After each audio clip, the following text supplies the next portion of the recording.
ஜீ Tamil news நேயர்களுக்கு வணக்கம். விவாதமன்றம் நிகழ்ச்சிக்கு உங்களை வரவேற்கிறேன். அதிமுகவினுடைய செயற்குழு பொதுக்குழு கூட்டம் இன்று சென்னையில் நடைபெற்றது. 23 தீர்மானங்கள் அந்த பொதுக்குழுவில் நிறைவேற்றப்பட்டிருக்கின்றன. குறிப்பாக திமுக அரசை கடுமையாக விமர்சித்து பல தீர்மானங்கள் நிறைவேற்றப்பட்டிருக்கின்றன.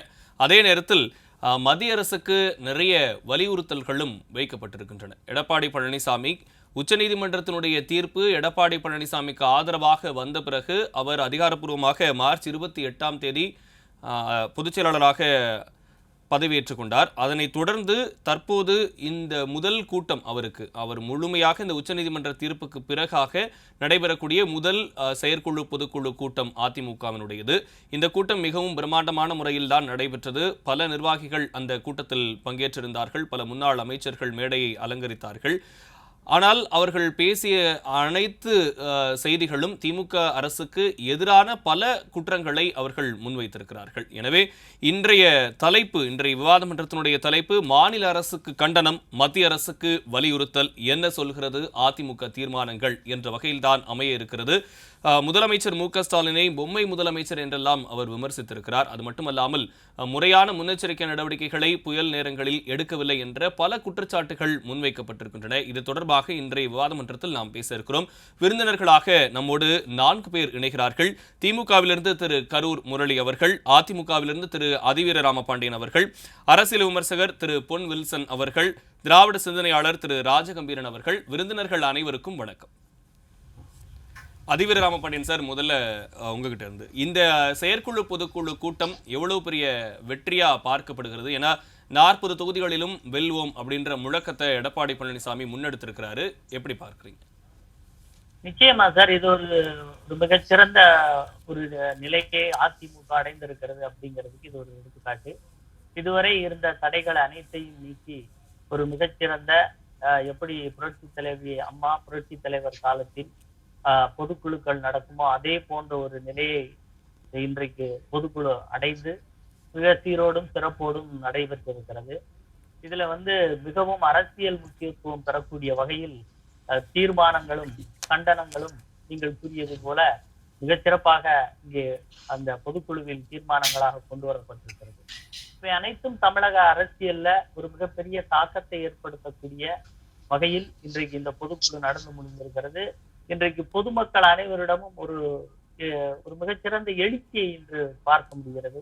நிறைய தொண்டர்களும் நண்பர்கள், மாற்றுக் கட்சியை சேர்ந்தவர்கள் என அனைவருமே இந்த பொதுக்குழு, இதில் பேசப்பட்ட எடுத்துக்கொள்ளப்பட்ட தீர்மானங்கள், இதில் பேசிய தலைவர்களுடைய அந்த பேசுகின்ற போது அவர்களுடைய உள்ளமும் மனமும் இருந்த மகிழ்ச்சி, இது போன்ற பல கருத்துக்களில் என்னோடு தொலைபேசியில் பேசினார்கள். இவை அனைத்துமே எதை பிரதிபலிக்கிறது என்று சொன்னால், இந்த பொதுக்குழுவில் அதிமுக ஒரு மிகச்சிறந்த அரசியல் எதிர்காலத்திற்கு மீண்டும் புரட்சி தலைவி அம்மா புரட்சி தலைவர் காலத்தில் இருந்த ஆட்சியை போன்றதொரு ஆட்சியை மீண்டும் தமிழகத்தில் கொண்டு வருவதற்கான நிலையை அடைந்திருக்கிறது அப்படிங்கிறத முதல் கட்டமா இதுல பதிவு செய்யலாம். இதுல கொண்டு வந்திருக்கின்ற தீர்மானங்கள், நீங்க சொல்றீங்க திமுகவை விமர்சித்து அப்படின்னு சொல்லும் போது, இன்றைக்கு மக்கள் நலனில் அக்கறையுள்ள எந்த ஒரு இயக்கமும் திமுகவின் இன்றைய அரசியல் போக்கை விமர்சிக்காமல் இருக்க முடியாது. இன்னும் சொல்ல போனால் கண்டிக்காமலும் இருக்க முடியாது. அந்த அளவிற்கு மக்கள் இன்றைக்கு சென்னை மக்களாக இருக்கட்டும், தென்னாட்டு மக்களாக இருக்கட்டும், ஒரு மழையை சரியாக எதிர்கொள்ள முடியாமல் முன்னெச்சரிக்கை நடவடிக்கை எடுக்காமல் இவர்கள் நடந்து கொண்ட விதம் இன்றைக்கு தமிழக மக்களை மிகவும் பாதிப்புக்குள்ளாக்கி இருக்கிறது. அது மட்டுமல்ல, இவர்கள் எப்படி ஆட்சிக்கு வந்தார்கள், கொடுத்த வாக்குறுதிகள் என்ன, நீட் ஒரே கையெழுத்து என்று சொன்னார்கள், இப்போது 50 லட்சம் பேரிடம் கையெழுத்து வாங்கி இருக்கிறார்கள் என்று புதுமையான ரகசியங்களை சொல்லி இருக்கிறார்கள். உண்மையில் சொல்ல போனால் இதெல்லாம் விஞ்ஞான உலகத்தம் தோன்றுவதற்கு முன்னால், இப்போ இது போன்று டெக்னாலஜி எல்லாம் வளர்றதுக்கு முன்னால கையாண்ட ஒரு யுக்தியை ஒழிய இதுல ஒரு பெரிய ரகசியம்லாம் கிடையாது. இதெல்லாம் ஒரு காலாவதி ஆகி போன ஒரு மெத்தடை எடுத்துட்டு நீட்டு விலக்குக்கு நாங்க போராடுவோம் சொல்றதெல்லாம் மிக அபத்தமான ஒன்று. இதை போல இது ஒரு உதாரணம், நான் சொல்றது ஒரு உதாரணம். கையெழுத்து போராட்டம் என்பது இன்றைய காலகட்டத்தில் எப்படி ஜல்லிக்கட்டுக்கு ஒரு தீர்வு காணுவதற்கு மக்கள் ஒரு 2 நாட்களில் இந்த நவீன சாதனங்கள் மூலம் ஒரு வெற்றியை பெறுவதற்கான வழியை அதிமுக ஆட்சியிலே இருந்து அதற்கு ஒரு மிகப்பெரிய வாய்ப்பு கிடைத்தது. இன்றைக்கு தொடர்ந்து நாம் ஜல்லிக்கட்டை நடத்தி கொண்டிருக்கின்ற ஒரு நிலையை நாம் பெற்று தந்திருக்கிறோம். அதை போல ஒரு முன்னெடுப்பு என்பது ஒரு வெற்றி பெறக்கூடிய வழியால் இருக்க வேண்டும். பழைய காலாவதியாகி போன முறையை எடுத்துக்கொண்டு நாங்கள் வெற்றி பெற்று தந்து விடுவோம் என்று சொல்வது என்பது மக்களை ஏமாற்றுகின்ற செயல் என்பதை மிகவும் தெளிவாக இன்றைக்கு பொதுச் செயலாளர் எடப்பாடி பழனிசாமி அவர்கள் தன்னுடைய உரையிலும் சரி, தீர்மானத்திலும் சரி, இன்றைக்கு பொதுக்குழு வன்மையாக கண்டித்திருக்கிறது. இவர்களுடைய இது போன்ற பொய் வாக்குறுதிகளை மக்களுக்கு என்ன செய்ய முடியுமோ அதை உண்மையான வாக்குறுதியாக தர வேண்டும். அந்த நம்பிக்கையை மக்களுக்கு கொடுத்து விட்டால் அதை எப்படியேனும் தலையை அடகு வைத்தாவது அதை சாதித்து காட்ட வேண்டும், மக்களுக்கு கொடுக்க வேண்டும் என்கின்ற அந்த அர்ப்பணிப்பு உணர்வு என்பது திமுகவிடம் இல்லை. வெறும் வாக்கு பெறுவதற்காக மட்டுமே அவர்கள் மக்களிடம் ஆசையை தூண்டி இருக்கிறார்கள் என்கின்ற நிலையில் தான் திமுக ஆட்சி செய்து கொண்டிருக்கிறது. இப்போது இந்த பொதுக்குழுவில் நீங்கள் குறிப்பிட்டதை போல மார்ச்சுக்கு பிறகு நீதிமன்றங்களுடைய பரிசீலனை, நீதிமன்றங்களுடைய ஆசிட் டெஸ்ட், இதுக்கெல்லாம் இதையும் தாண்டி இன்றைக்கு ஒருமித்த கருத்தோடு அனைத்து இந்திய அண்ணா திராவிட முன்னேற்ற கழகத்தின் பொதுச் செயலாளராக இருந்து இந்த பொதுக்குழுவை கூட்டியிருக்கின்றார் என்கின்ற நிலையில் அரசியலில் அதி முக்கியத்துவம் பெறுகின்ற ஒரு நிகழ்வாக இதை பார்க்கிறோம். அது மட்டுமல்ல, திமுக தொடர்ந்து எங்களிடம் ஒரு கோரிக்கையை வைத்துக் கொண்டே இருந்தது. நீங்கள் மத்திய அரசிடம் பேச வேண்டும், மத்திய அரசிடம் கோரிக்கை வைக்க வேண்டும் என்று. நாங்கள் தீர்மானமாகவே இந்த பொதுக்குழுவில் போட்டிருக்கிறோம். பாதிக்கப்பட்டவர்களுக்கு நிதி கொடுக்க வேண்டும் என்பது மத்திய அரசினுடைய தார்மீக கடமை.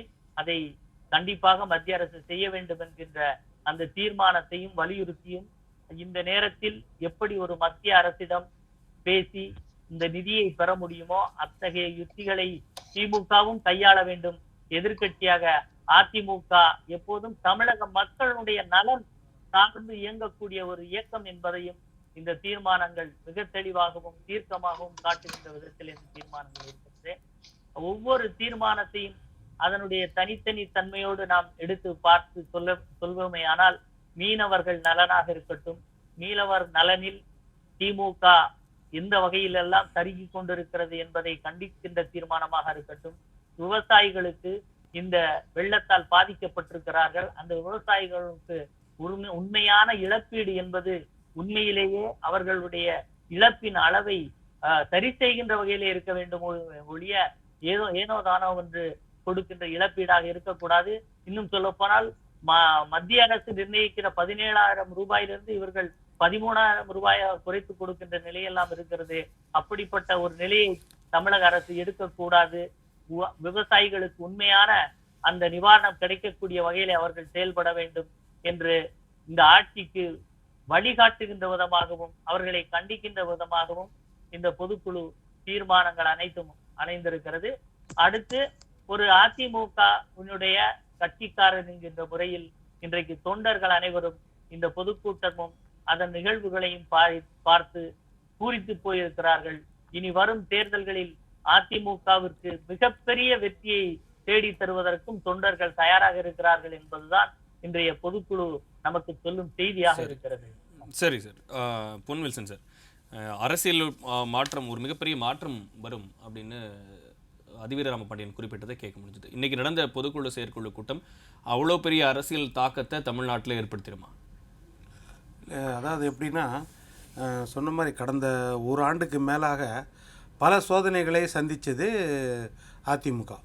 அதாவது உட்கட்சியில் ஒரு பக்கம், உட்கட்சியை விட வெளியே இருக்கிற கட்சிகள் இதை பயன்படுத்தி ஒரு வாய்ப்பாக பயன்படுத்தி எல்லா இடத்துலையும் பெரும்பாலான ஊடகங்கள்லையும் இதை ஒரு விவாத பொருளாக்கி, அதாவது வலிமையை இழக்க செய்வதற்காக அதிமுகவை எந்தெந்த வழிகளை கையாள முடியுமோ அந்த வழிகளை எல்லாம் கையாண்டார்கள். ஆனால் அதை மீறி அதிமுக இந்த பெரிய கட்சி ஒரு பக்கமாக நின்று விட்டது, ஒரு தலைமையின் கீழ் நின்று விட்டது. இந்த தலைமை இருக்குமான்றது 4.5 வருஷத்துக்கு முன்னாடி யாருக்குமே தெரியாது. ஒரு வருஷத்துக்கு முன்னாடி கூட இரட்டை தலைமை இருக்கும்போது இது போல ஒரு தலைமை, தனித்துவமான தலைமை வருமானது ஒரு கேள்விக்குறியா இருந்துச்சு. அதையெல்லாம் தாண்டி ஒரு தலைமை, எடப்பாடி பழனிசாமி தலைமை வந்துருச்சு. அந்த கட்சியும் அந்த மாதிரி கட்டுக்கோப்பாடு இருந்துச்சு. ஒரு சில சிதறல்கள் இருக்கலாம், அது எல்லா கட்சியிலும் இருக்கிற மாதிரி. இப்போ நீதிமன்றத்தில் கிளியரன்ஸு, மக்கள் மன்றத்தில் கிளியரன்ஸு, அப்புறம் வந்து தேர்தல் கமிஷனில் கிளியரன்ஸு, இதெல்லாம் முடிஞ்ச பிறகு பழைய எழுச்சியோடு பழைய வீரியத்தோடு ஒரு கூட்டம் நடந்துச்சுன்னா இதுதான் முதல் தடவை. இன்னொரு பக்கம் என்னென்னா, அரசியல் ரீதியாக அந்த கட்சிக்கு இருந்த ஒரு இடர்பாடு, ஒரு நெருடல் எப்படின்னா, கடந்த காலங்களில் பிஜேபி கூட்டணியிலிருந்து ஒரு நெருடலாகவே இருந்துச்சு.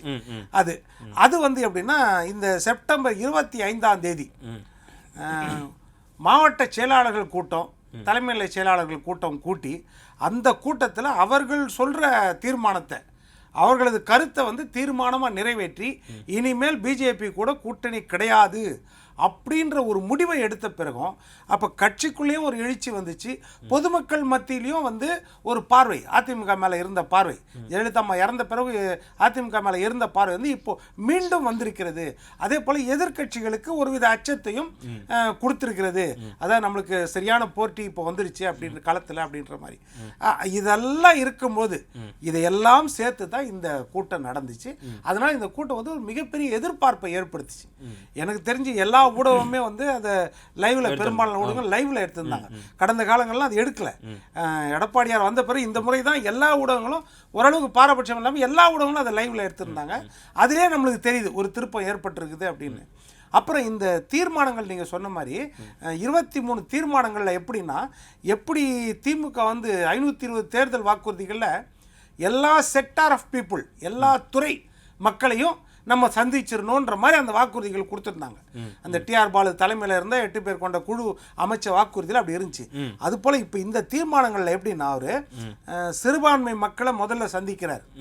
அதில் என்ன சொல்கிறாரு, நீங்கள் தேர்தல் வாக்குறுதியில் சொன்ன மாதிரி இஸ்லாமிய மக்கள் 20 வருஷத்துக்கு முன்னாடி இருந்தவங்கள அவங்கள விடுதலை பண்ணுறதுக்கு நீங்கள் என்ன நடவடிக்கை எடுத்தீங்க, திமுகவை பார்த்து கேள்வி கேட்குறாரு.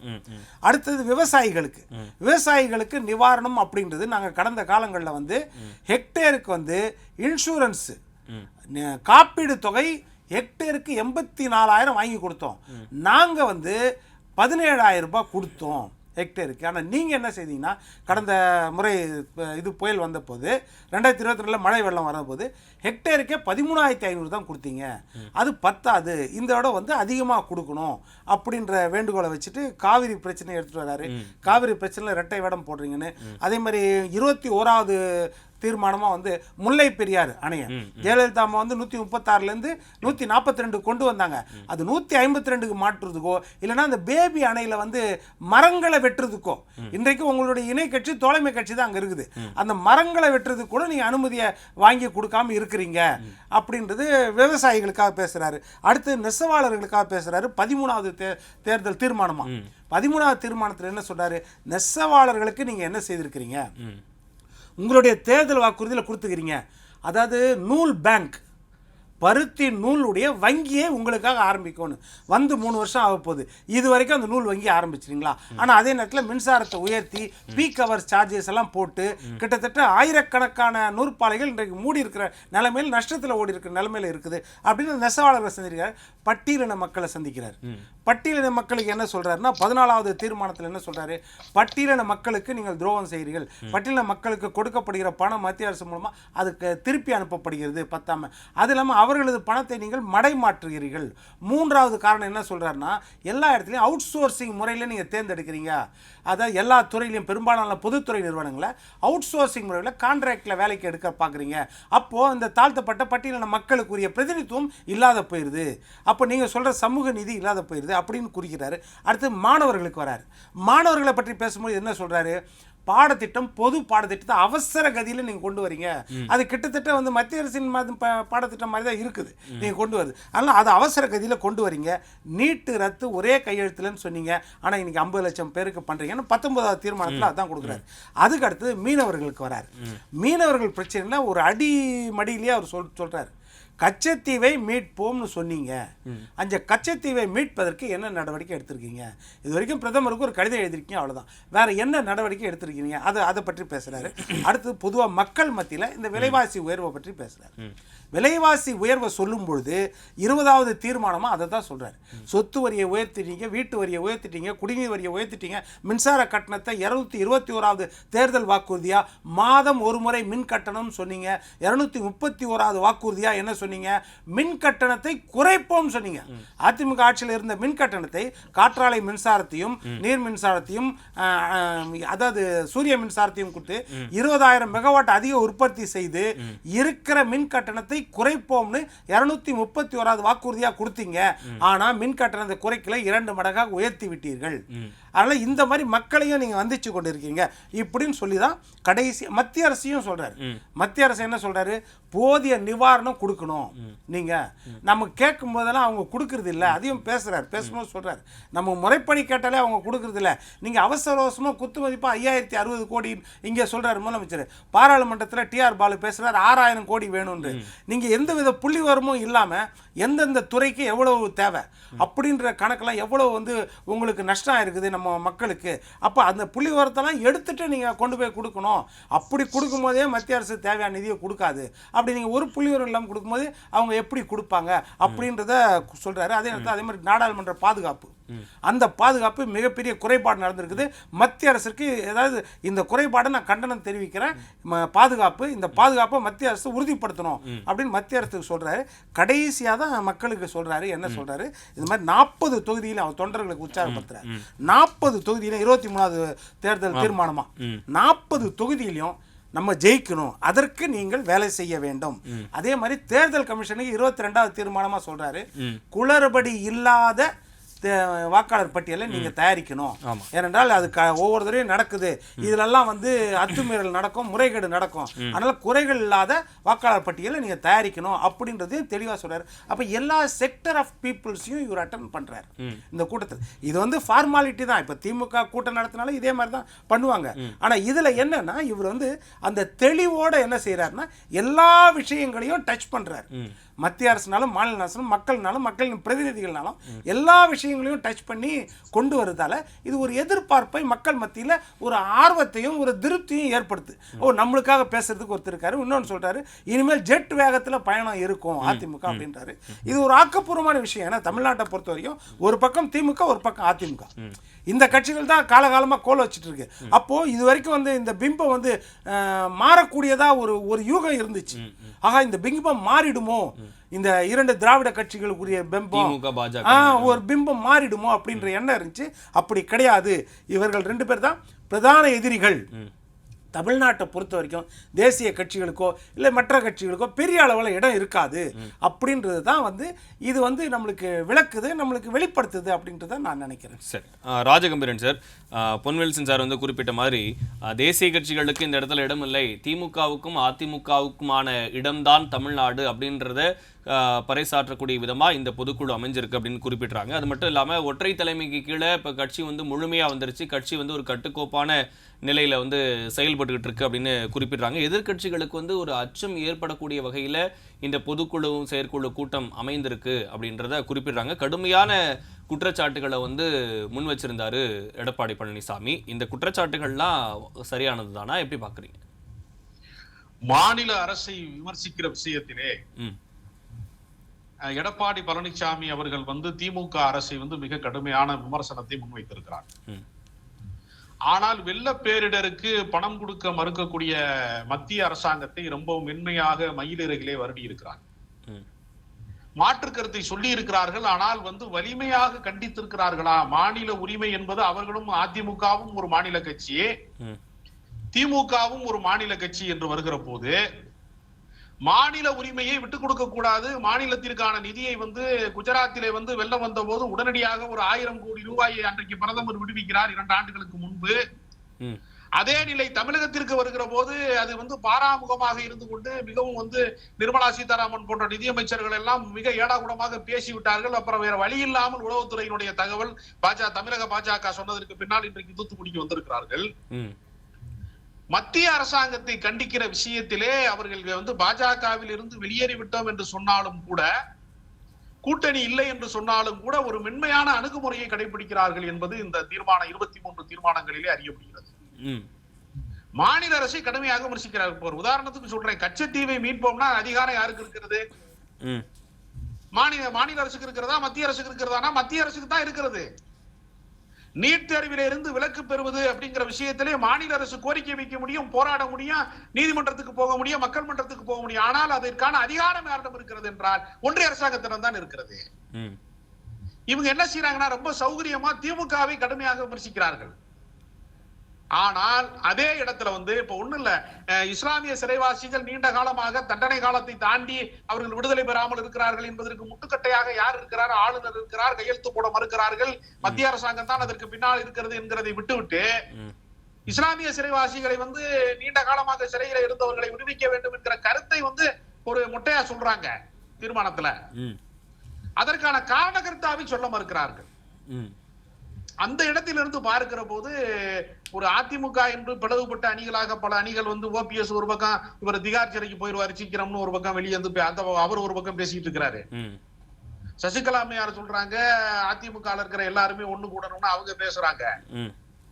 டிடிவி தினகரன் ஒரு பக்கம் எல்லாருக்குமே ஜாதி வாக்குகளை பிரிப்பார்களோ என்கிற அச்சம் ஒரு பக்கம் இருக்கிறது தென் மாவட்டங்கள்ல. இப்ப கொங்கு மண்டலத்திற்கும் தென் மாவட்டங்கள்ல இந்த பகுதியில் இருக்கக்கூடியவர்களுக்கும் ஒரு முரண்பாடான இடமாக அதிமுக இருக்கிறது. ஒரு பக்கம் இவர்கள் தேர்தல் கமிஷனிலே போய் சின்னத்தை வாங்கி விட்டார்கள், பொதுச் செயலாளர் பொதுக்குழுவெல்லாம் வெற்றி பெற்று விட்டார்கள் என்பதை நான் ஏற்றுக்கொள்றேன். ஆனால் மக்கள் மன்றத்திலே அவர்கள் என்ன வாக்கு வங்கியை எதிர்காலத்திலே பெறப்போகிறார்கள் என்பது நாடாளுமன்ற தேர்தலுக்கு பின்னால் அவர்களுடைய வாக்கு வங்கியை வைத்துதான் இந்த அரசியல் இந்த குதிரை ஓடுமா ஓடாதான்னு தெரியும். இப்போதே எல்லாம் முடிந்து விட்டது என்கிறது போன்ற தோற்றம் என்பது முழுமையான விஷயம் அல்ல என்று நான் கருதுகிறேன். சரி, அதனால மாநில அரசை கண்டிப்பதை போல மத்திய அரசையும் கண்டித்திருந்தால் ஜெயலலிதா எப்படி இரண்டு பேருக்குமே அவர் கடுமையான திமுக விஷயத்திலும் சரி, தேசிய கட்சிகளாக இருக்கக்கூடிய அன்றைக்கு யார் ஆட்சி செய்தாலும் சரி அவர்கள் மீது கடுமையான விமர்சனம் வைப்பார். அந்த போக்கு இவரிடம் கொஞ்சம் மென்மையாக இருக்கிறது. சரி சார். முரளி சார், திமுக மேல பல குற்றச்சாட்டுகளை கடுமையா விமர்சிச்சிருக்கிறாரு எடப்பாடி பழனிசாமி செயற்குழு பொதுக்குழு கூட்டத்துல. குறிப்பா முதல்ல அவங்க பேசும்போதே அரசியல் கத்துக்குட்டி உதயநிதி அப்படின்ற வார்த்தையை அவர் பயன்படுத்தியிருந்தாரு. ரொம்ப கவனிக்கத்தக்க ஒரு விஷயமா இது பார்க்கப்படுது. அது மட்டும் இல்லாம செயல்பட முடியாத ஒரு முதலமைச்சரா இருக்கிறாரு, அவருக்கு கட்சியை நடத்த தெரியல, ஆட்சியை நடத்த தெரியல, அவர் பொம்மை முதலமைச்சரா இருக்கிறாரு அப்படின்ற வார்த்தையும் எடப்பாடி பழனிசாமி பேசும்போது குறிப்பிட்டிருந்தாரு. அது மட்டும் இல்லாம 2015 பத்தி பேசிக்கிட்டே இருக்கீங்களே, இப்ப நீங்க என்ன பண்ணீங்க அப்படின்னு பேசியிருந்தாரு. அதையும் பார்க்க முடிஞ்சது. புயல் சேதங்களை புயல் வேகத்துல நாங்க சரி பண்ணிட்டோம், ஆனா இன்னைய வரைக்கும் தென் மாவட்டங்கள்ல இந்த தண்ணி குறையவே இல்லை, எந்த விதமான நடவடிக்கையுமே திமுக அரசு எடுக்கல அப்படின்ற குற்றச்சாட்டை ரொம்ப வலுவா வச்சிருந்தாரு. சட்டம் ஒழுங்கு பிரச்சனை குறித்து ரொம்ப தீவிரமா பேசியிருந்தாரு. சட்டம் ஒழுங்கு சீர்கேடு ஆகிட்டே இருக்கு, தொடர்ந்து தமிழகத்துல போதைக்கு மாணவர்கள்லாம் அடிமையாயிட்டு இருக்காங்கன்ற குற்றச்சாட்டையும் முன் வச்சிருந்தாரு. அதே போல மென்மையான ஒரு போக்குல இருக்கிறாங்க, மத்திய அரசை விமர்சிக்கிறதுல மென்மையான ஒரு போக்குல இருக்கிறாங்கன்னு ராஜகம்பீரன் குறிப்பிடுறாரு. ஏன்னா அவங்களுக்கு கண்டனம் தான் உங்களுக்கு கொடுத்திருந்தாங்க, மத்திய அரசுக்கு எல்லாமே வலியுறுத்தல் தான் கொடுத்திருந்தாங்க. கண்டிக்கத்தக்கதுன்ற வார்த்தை அந்த நாடாளுமன்ற பாதுகாப்பு விஷயத்துல மட்டும்தான் இருந்துச்சு. இவ்வளவு வலிமையா இவ்வளவு ஆக்ரோஷமா எடப்பாடி பழனிசாமி அவர்கள் இந்த 23 தீர்மானங்கள்ல கிட்டத்தட்ட 13 தீர்மானங்கள் வரைக்கும் திமுகவுக்கு கண்டனம் தெரிவிச்சு கொடுத்திருக்கிறாங்க. இத திமுக எப்படி பார்க்குது? அதாவது அதிமுகவினுடைய பொதுக்குழு கூடியதாக நாமெல்லாம் நினைத்துக் கொண்டிருக்கிறோம். நான் காலையில் இருந்து ஊடகங்களின் வாயிலாக பார்க்கிற பொழுது அது பொதுக்குழுவாக எனக்கு தெரியவில்லை, பொதுக்கூட்டத்தை போலதான் தெரிந்தது. ஏனென்று கேட்டால் பொதுக்கூட்டத்தில் ஒரு பேச்சாளர் எப்படி பேசுவாரோ அப்படிதான் எடப்பாடி பழனிசாமி அவர்கள் பேசியிருக்கிறார். அது மட்டுமல்ல, அவர்கள் 23 தீர்மானத்தை நிறைவேற்றியிருக்கிறார்கள்.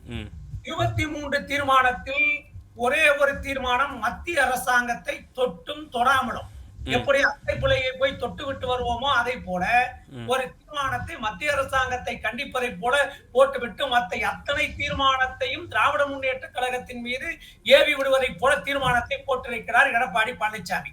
சரி, அவர் போட்டிருக்கிற தீர்மானங்களை உற்று பார்த்தால், அந்த தீர்மானத்தை நன்கு படித்து பார்த்தால், அதில் ஒரு தீர்மானத்தில் சொல்லுகிறார் 8வது அட்டவணையில் இருக்கிற 22 மொழிகளையும் மத்திய அரசாங்கத்தினுடைய அலுவல் மொழிகளாக ஆக்க வேண்டும் அப்படின்னு கேட்டிருக்கார். இது நாங்க திமுக எப்ப தொடங்கப்பட்டதோ அப்பொழுது நாங்கள் கேட்ட ஒரு கோரிக்கை.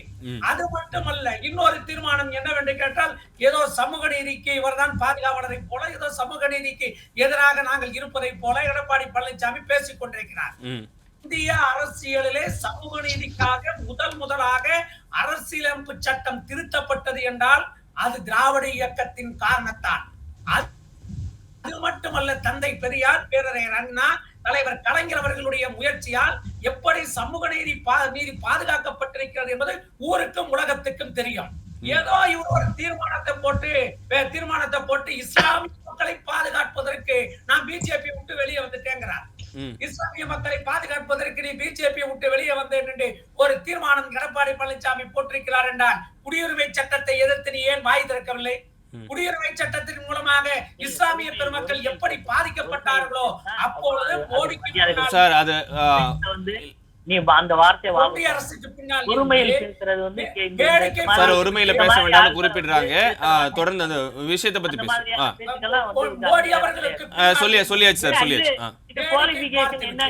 கைகட்டி கொண்டிருந்து அவர் சொல்லுவதற்கெல்லாம் தலையாட்டி விட்டு இப்பொழுது வந்து ஏதோ வெளியே வந்து சிறுபான்மை மக்களை பாதுகாப்பேன் என்று பேசிக் கொண்டிருக்கிறார் எடப்பாடி பழனிசாமி என்றால் மக்கள் இதை ஏற்றுக்கொள்வதற்கு தயாராக இல்லை. ஏதோ இவர்கள் ஒரு பொதுக்குழுவை போட்டு விட்டார்களா? பொதுக்குழுவை போட்ட பிறகு தமிழ்நாடே ஒரு பெரிய எழுச்சி ஆகிவிட்டதாம். முதல்ல சார் அந்த பொதுக்குழு நீங்க பாத்தீங்களா டிவில? பொதுக்குழுல ஒரு பொதுச் செயலாளர் பேசுறாரு. பொதுச் செயலாளர் பேசுறப்ப யாருடைய முகத்திலாவது ஒரு மகிழ்ச்சி இருந்துச்சா? இல்லையா? அவர் அதை குறிப்பிட்டு எடப்பாடி பழனிசாமி ரொம்ப குறிப்பிட்டு சொல்லியிருந்தாரு, எல்லாரும் மகிழ்ச்சியா இருக்கக்கூடிய ஒரு இடமா இந்த இடம் இருக்கு அப்படின்றத எடப்பாடி பழனிசாமியை குறிப்பிட்டிருந்தாரு. அவர் தான் சொன்னாரு. நீங்க மேடையில உட்கார்ந்து யாராவது கை தட்டினாங்களா? எல்லா வீட்டுக்கு போய் துக்கம் விசாரிச்சு வர உட்கார்ந்து மாதிரி உட்கார்ந்துருந்தாங்களே தவிர அவங்க முகத்துல ஏதாவது மகிழ்ச்சி இருந்ததால மகிழ்ச்சி இல்ல. அவங்களுக்கே தெரியும் டிராமா. அவங்க போடுற டிராமா ஒரு பொதுக்குழுவை கூட்டிட்டு வந்து இவரு பேசுறாரு. அந்த பேச்சை நீங்க கேட்டீங்கன்னா தெரியும். பொம்மை அரசு, பொம்மை ஆட்சி நடத்துறாரு தளபதி ஸ்டாலின்ங்கிறார். பொம்மை ஆட்சி நடத்துறாரு. நீங்க எங்களை பார்த்து சொல்லாமா? நீங்க நடத்தின ஆட்சி என்ன ஆட்சி? அடிமை ஆட்சி. பொம்மை ஆட்சியாக இருப்பதை காட்டிலும் அடிமை ஆட்சியாக இருப்பதுதான் தவறு. ஏனென்று பொம்மை ஆட்சின்னு ஒத்துக்கிறீங்களா நீங்க சார்? அப்ப பொம்மை ஆட்சின்னு ஒத்துக்கிறீங்களா? பொம்மை ஆட்சியாக இருப்பதை விட அடிமை ஆட்சியா நடத்தினோம் சார். எங்க தலைவர் தளபதி 24 மணி நேரத்துல 21 மணி நேரம் இந்த தமிழ் சமுதாயத்திற்காக பாடுபட்டு கொண்டிருக்கிற ஒரு தலைவர் என்பது உங்களுக்கு நன்றாக. அவர் தான் தூத்துக்குடிக்கு போல இந்தியா கூட்டணியில போய் இருந்தாரு அப்படின்றத வேற சொன்னாரு. அடுத்த நாள் வந்தாலும் பரவாயில்ல, அதுக்கு அடுத்த நாள் வராரு, எல்லாம் செட்டில் ஆனதுக்கு அப்புறம் வராரு அப்படின்னு சொல்லி ஒரு குற்றச்சாட்டை முன் வச்சிருந்தாரு. நான் என்ன சொல்றேன், இப்ப வந்து தென் மாவட்டங்கள்ல புயல் வந்துருச்சு, மழை வந்துருச்சு. மத்திய மோடி மாட்சி மீதங்கிய பிரதமர் அவர்களை சந்திப்பதற்கு அப்பாயின்மெண்ட் கேட்டாரு. அவங்க கொடுத்துட்டாங்க. இதுக்கப்புறம் புயல் வந்துருச்சு. புயல் வந்த கேள்விப்பட்டா அடுத்த நிமிடத்தில் எங்களுடைய இளைஞரணியினுடைய செயலாளர், எங்கள் திராவிட இயக்கத்தினுடைய நம்பிக்கை நட்சத்திரமாக இருக்கிற அண்ணன் உதயநிதி ஸ்டாலின் அவர்கள் அடுத்த நிமிடத்தில் களத்தில் போயிட்டார். அதன் பிறகு பின்னாலேயே எங்களுடைய மகளிர் அணி செயலாளர் அக்கா கனிமொழி அவர்கள் போயிட்டாங்க. அமைச்சர்கள் 10 அமைச்சர்கள், அண்ணன் KN நேரு, ஏவா வேல் அவர்கள், தங்கம் தென்னரசு அவர்கள், அதே போல KKSSR அவர்கள், அதே போல மூர்த்தி அவர்கள், அக்கா கீதா ஜீவன் அவர்கள், அனிதா ராதாகிருஷ்ணன் அவர்கள், அத்தனை பேரும் நாங்க போயிட்டாங்க. போய் பணியாற்றி நான் என்ன கேட்கிறேன், மத்திய டெல்லிக்கு தளபதி போனார்னா டெல்லியில பிரதமர் ஒரு அப்பாயின்மெண்ட் கொடுத்தாரு. போய் அவர்கிட்ட நிதி கேட்கறதுக்கு நாங்க போறோம். எங்க கொடுங்க, இவ்வளவு பேரிடர் வந்துருச்சுங்களே, இந்த பேரிடர் வந்து தமிழ்நாட்டை காப்பாற்றணும். இந்த விஷயத்துல புள்ளி விவரங்களோட கேட்டா கூட வந்து மத்திய அரசு வந்து கொடுக்கறது கிடையாது. ஆனா வந்து ஏனோதானோன்னு வந்து நீங்க ஒரு மெஷர்மெண்ட்டை வச்சு கேக்குறீங்க அப்படின்றத வந்து மத்திய அரசு எப்படி ஒத்துக்கும் அப்படின்னு எடப்பாடி வந்து ஒரு கேள்வி கேட்கிறாரு. இப்போ அந்த விஷயத்துல எடப்பாடி சப்போர்ட் பண்ணிருக்காரு அப்படின்றத நீங்க அக்செப்ட் பண்றீங்களா? நான் என்ன சொல்றேன், ஒரு நல்ல குடும்பம் நடத்துற குடும்ப தலைவனுக்கும் தலைவிக்கும் என்ன பிரச்சனைங்கிறது தெரியும். ஒரு நல்ல நிர்வாகம் நடத்துற எங்க தலைவருக்கு எவ்வளவு மழை வந்திருக்கு, எவ்வளவு அந்த பகுதி பாதிக்கப்பட்டிருக்கு, எவ்வளவு நிதி வேணுங்கிறது எங்களுக்கு தெரியும். நாங்க அந்த புள்ளி விவரத்தோட போய் கேட்கிறோம். புள்ளி விவரம் அவங்களுக்கு தான் சார் தெரியாது. சார் தலைவர் நம்மளுடைய முதலமைச்சர் இருக்காருல்ல, பிறப்பிலேயே வந்து நிர்வாகத்தில் ஒரு பெரிய நல்ல தலைவர் சார். அவருக்கு எல்லா விவரங்களும் தெரியும் சார். இவர் எடப்பாடி பழனிசாமி போல அடுத்தவங்க சொல்லி கொடுத்து போய் பேசக்கூடிய தலைவர் இல்ல சார். உங்களுக்கே நல்லா தெரியும் சார். பேச்சை அதாவது என்ன குறிப்பிடுறாரு அப்படின்னா, ஸ்டாலினுடைய வந்து பேச்சு ஒரு இடத்துல குறிப்பிடுறாரு, நாள்தோறும் நம்மவர்கள் என்ன பிரச்சனை எடுத்துட்டு வந்துட போறாங்களோன்ற பயத்துல இருக்கிறேன் அப்படின்னு சொல்றாரு. இவர் ஆண்டா இது உருப்பிடுமா தமிழ்நாடுன்னு ஒரு பாயிண்ட வந்து எடப்பாடி பழனிசாமி முன் வச்சாரு. என்ன பிரச்சனை நடந்துருது இல்ல, அவர் குற்றச்சாட்டை வச்சிருக்காரு. எடப்பாடி பழனிசாமி இந்த வார்த்தையை யூஸ் பண்ணாரு. நீங்க நல்ல ஆட்சின்னு சொன்ன இடத்துல அவர் வந்து இப்படி சொல்றாரு, இவர் ஆட்சி பண்ணா எப்படி உருப்படும் அப்படின்ற மாதிரி ஒரு வார்த்தையை வந்து அவர் பயன்படுத்திருந்தார். அவர் என்ன நினைக்கிறாரோ அதை பேசுறாரு. அவருக்கு சசிகலானால பிரச்சனை வந்துருமா, ஓபிஎஸ்னால பிரச்சனை வந்துருமா, தினகரனால பிரச்சனை வந்துருமா, அவங்க கட்சியில இருக்கிறவங்களால பிரச்சனை வந்துடும் அவர் பயந்துகிட்டே இருக்காரு. அதனால பயம் வார்த்தையாக வந்து எங்க தளபதி வந்து அவங்க அப்படி சொல்றாங்க. எங்களால எங்க தோழர்கள் எங்கள் தொண்டர்கள் எப்பொழுதும் எங்கள் தளபதி அவர்கள் கஞ்சாடை காட்டினால் கஞ்சாடைக்கு கட்டுப்பட்டு நடக்கக்கூடிய கட்சி திராவிட முன்னேற்ற கழகம் என்பதை நீங்கள் மறந்துவிடக்கூடாது. இந்தியாவில் இருக்கிற அரசியல் கட்சிகளிலேயே கடமை, கண்ணியம், கட்டுப்பாடோடு ஒரு இயக்கம் இருக்கிறது என்று சொன்னால் அந்த இயக்கம் திமுக என்று நான் சொல்லவில்லை. அன்னை இந்திரா காந்தி அம்மையார் அவர்களாலேயே பாராட்டப்பட்ட இயக்கம் திமுகங்கிறது உங்களுக்கு தெரியும். நாங்க ஆட்சி நடக்கிற இந்த 2 வருட காலத்துல எங்காவது எங்க திமுக தப்பு செஞ்சிருக்கான்னு யாராவது விரலிட்டு சொல்ல முடியுமா சார்? அவரு எடப்பாடி பழனிசாமி நிறைய பட்டியலிட்டு நீங்க சொல்லியிருந்தாரு. எல்லா இடத்துலயும் வந்து தாக்குதல் நடத்துறாங்க, ஸ்பால தாக்குதல் நடத்துறாங்க, பிரியாணி வாங்கிட்டு காசு கொடுக்கறது இல்லைன்ற விஷயங்களை வந்து எடப்பாடி பழனிசாமி குறிப்பிட்டிருந்தார். எடப்பாடி பழனிசாமி பார்த்தாருங்களா? செய்திகள்ல எல்லாம் வந்துருந்துச்சு. எடப்பாடி பழனிசாமி பார்த்தாருன்னா நடக்கிறதெல்லாம் திமுக காரங்க ஜெயலலிதாக்கு அதுக்கு என்ன நான் சொல்றேன்? அது திமுக காரங்க கிடையாது, அதிமுக காரங்க தான் செஞ்சாங்கன்னு நான் சொல்றேன். அது ஒரு பொய்யான குற்றச்சாட்டுன்றீங்களா? பிரியாணி கடையே ஸ்டாலினே போனாரு எதிர்கட்சி தலைவரா இருக்கும்போது போய் வருத்தம் தெரிவிச்சார் அந்த பிரியாணி கடையில. எடப்பாடி பழனிசாமி என்பவர் எப்பொழுதும் அவர் பேசுற பேச்சு உங்களுக்கு கவனிச்சீங்களா நீங்க? அவர் பேசுறாரு துரோகிகளையும் எதிரிகளையும் நான் வந்து சந்தித்து வீரபாண்டியன் சார் வர சார் உங்ககிட்ட நீங்க முரளி பேசிட்டோம். அவர் பேசுற பேச்சு அடுத்த உங்கள்ட்ட வர சார் முரளி சார் பேசுங்க. துரோகிகளையும் எதிரிகளையும் நான் சந்தித்தேன்னு அவர் பேசுறார். துரோகத்தை பத்தி இவர் பேசலாமா சார்? எவ்வளவு பெரிய துரோகம், நம்பிக்கை துரோகம் நீங்க படுறீங்க. உங்களை நம்பிக்கையோட முதலமைச்சரா உட்கார வச்சுட்டு அந்த அம்மா ஜெயிலுக்கு போயிட்டு வந்தாமாவே அந்த கட்சியில இருந்து நீக்கின நீங்க துரோகி, நீங்க மத்தவங்களை பார்த்து துரோகின்னு சொல்றதுக்கு உங்களுக்கு கூச்சம் வேண்டாமா சார்?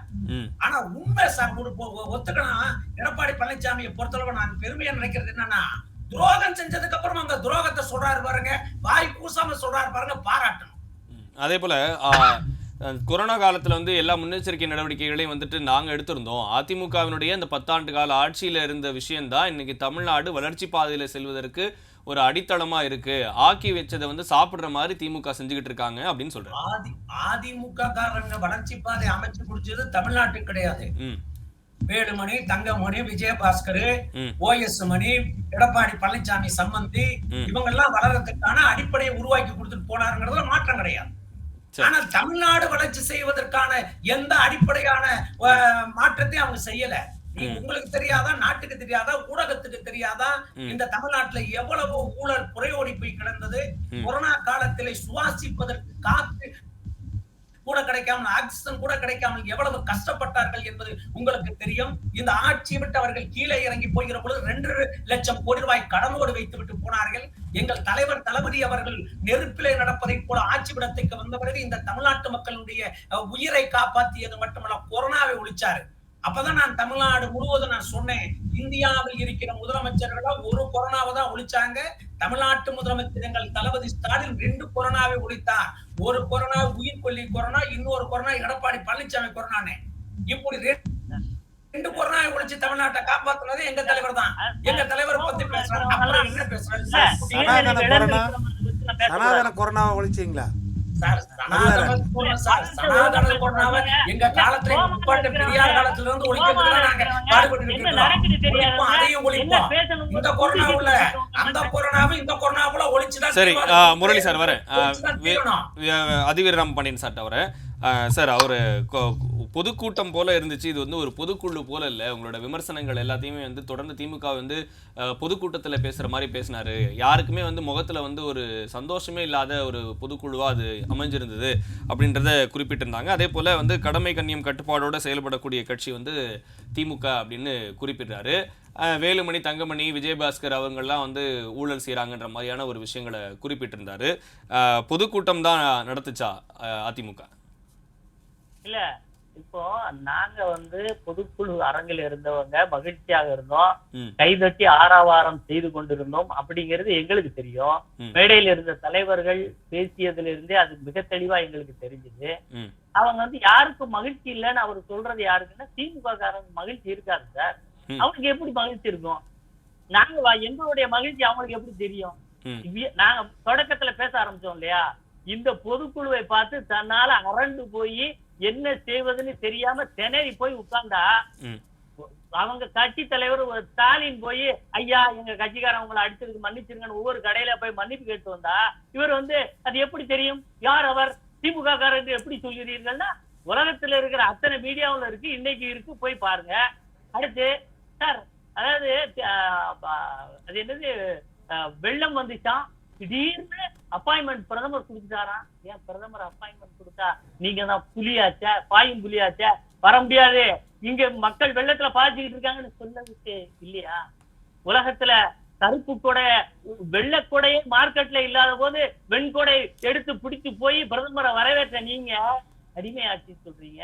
அடிமை ஆட்சின்னு சொல்லிட்டு நீங்க நீட்டை விலக்குவதற்கு நீங்கள் எல்லாம் எங்களோடு போராடுங்க, மத்திய அரசிடம் நிதி வாங்கி கொடுப்பதற்கு நீங்கள் பேசி வாங்க, எது கேக்குறீங்க?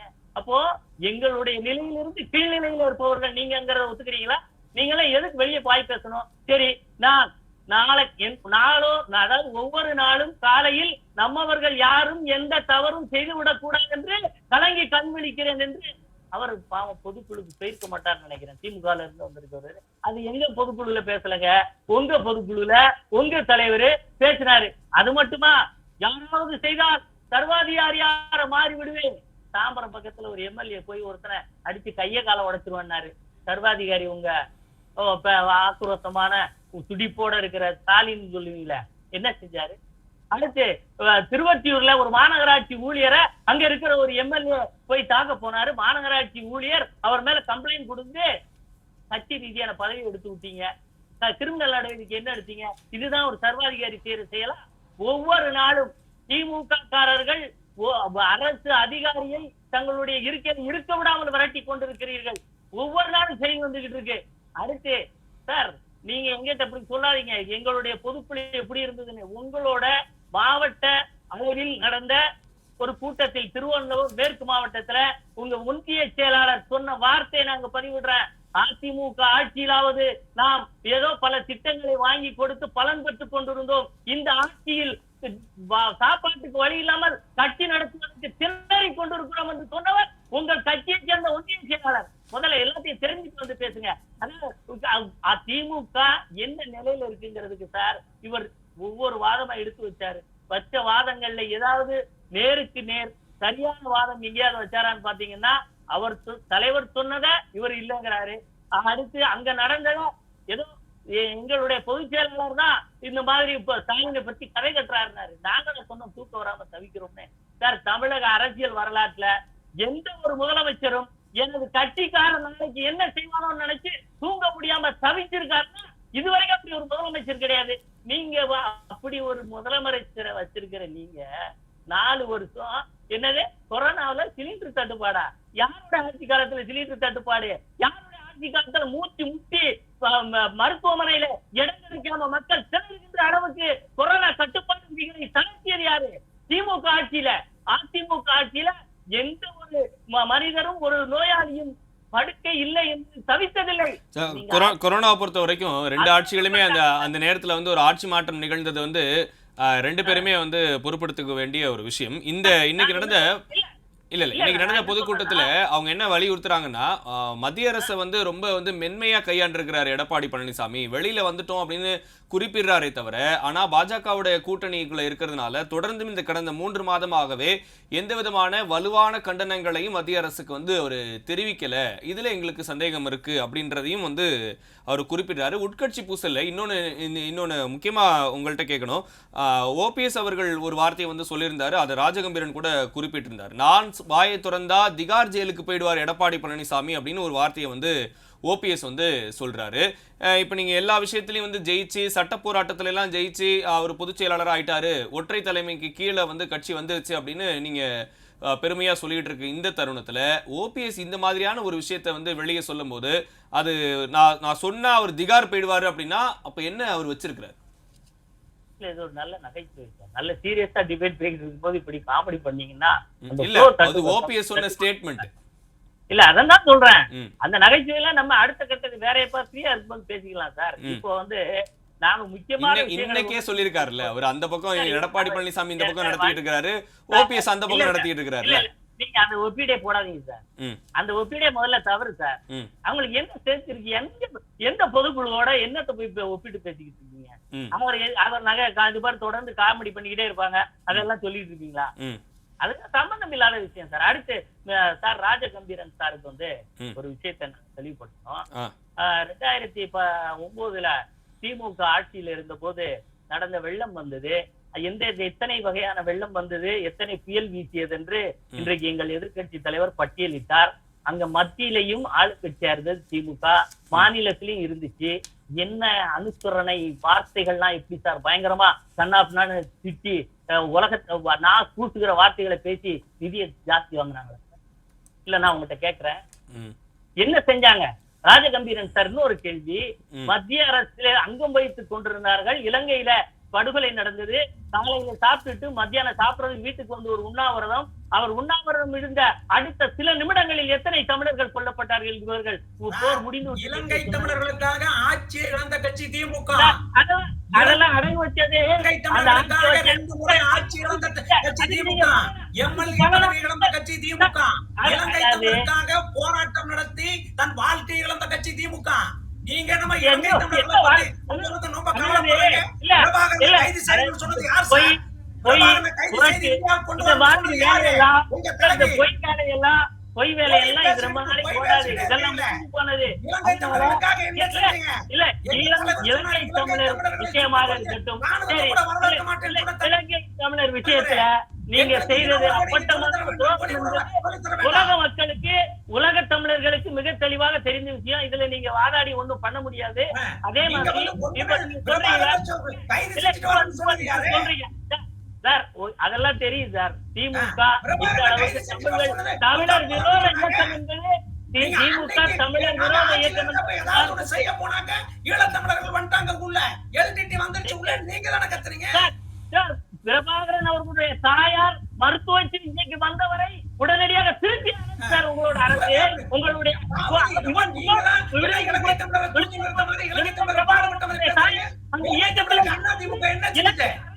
நம்பியது இலங்கை மலேசிய அரசாங்கம் விசா கொடுத்தது, எங்க நாட்டில் இருக்கிறோம் என்று சொன்னது. ஆனால் உங்களுக்கு அந்த மருத்துவ சிகிச்சை கொடுக்க கூட யாருடைய ஆட்சி பத்தி பேசுறீங்க? சொத்து வரியை கூட்டிட்டு மத்திய அரசு சொல்லிச்சு, காவடி தூக்குறது யாரு? மின்சார கட்டணத்தை உயர்த்திட்டு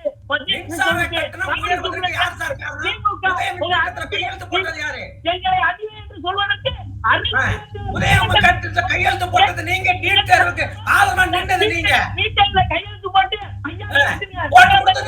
சரி வர பொதுக்குழு பத்தி பேசிடுவோம் சார்.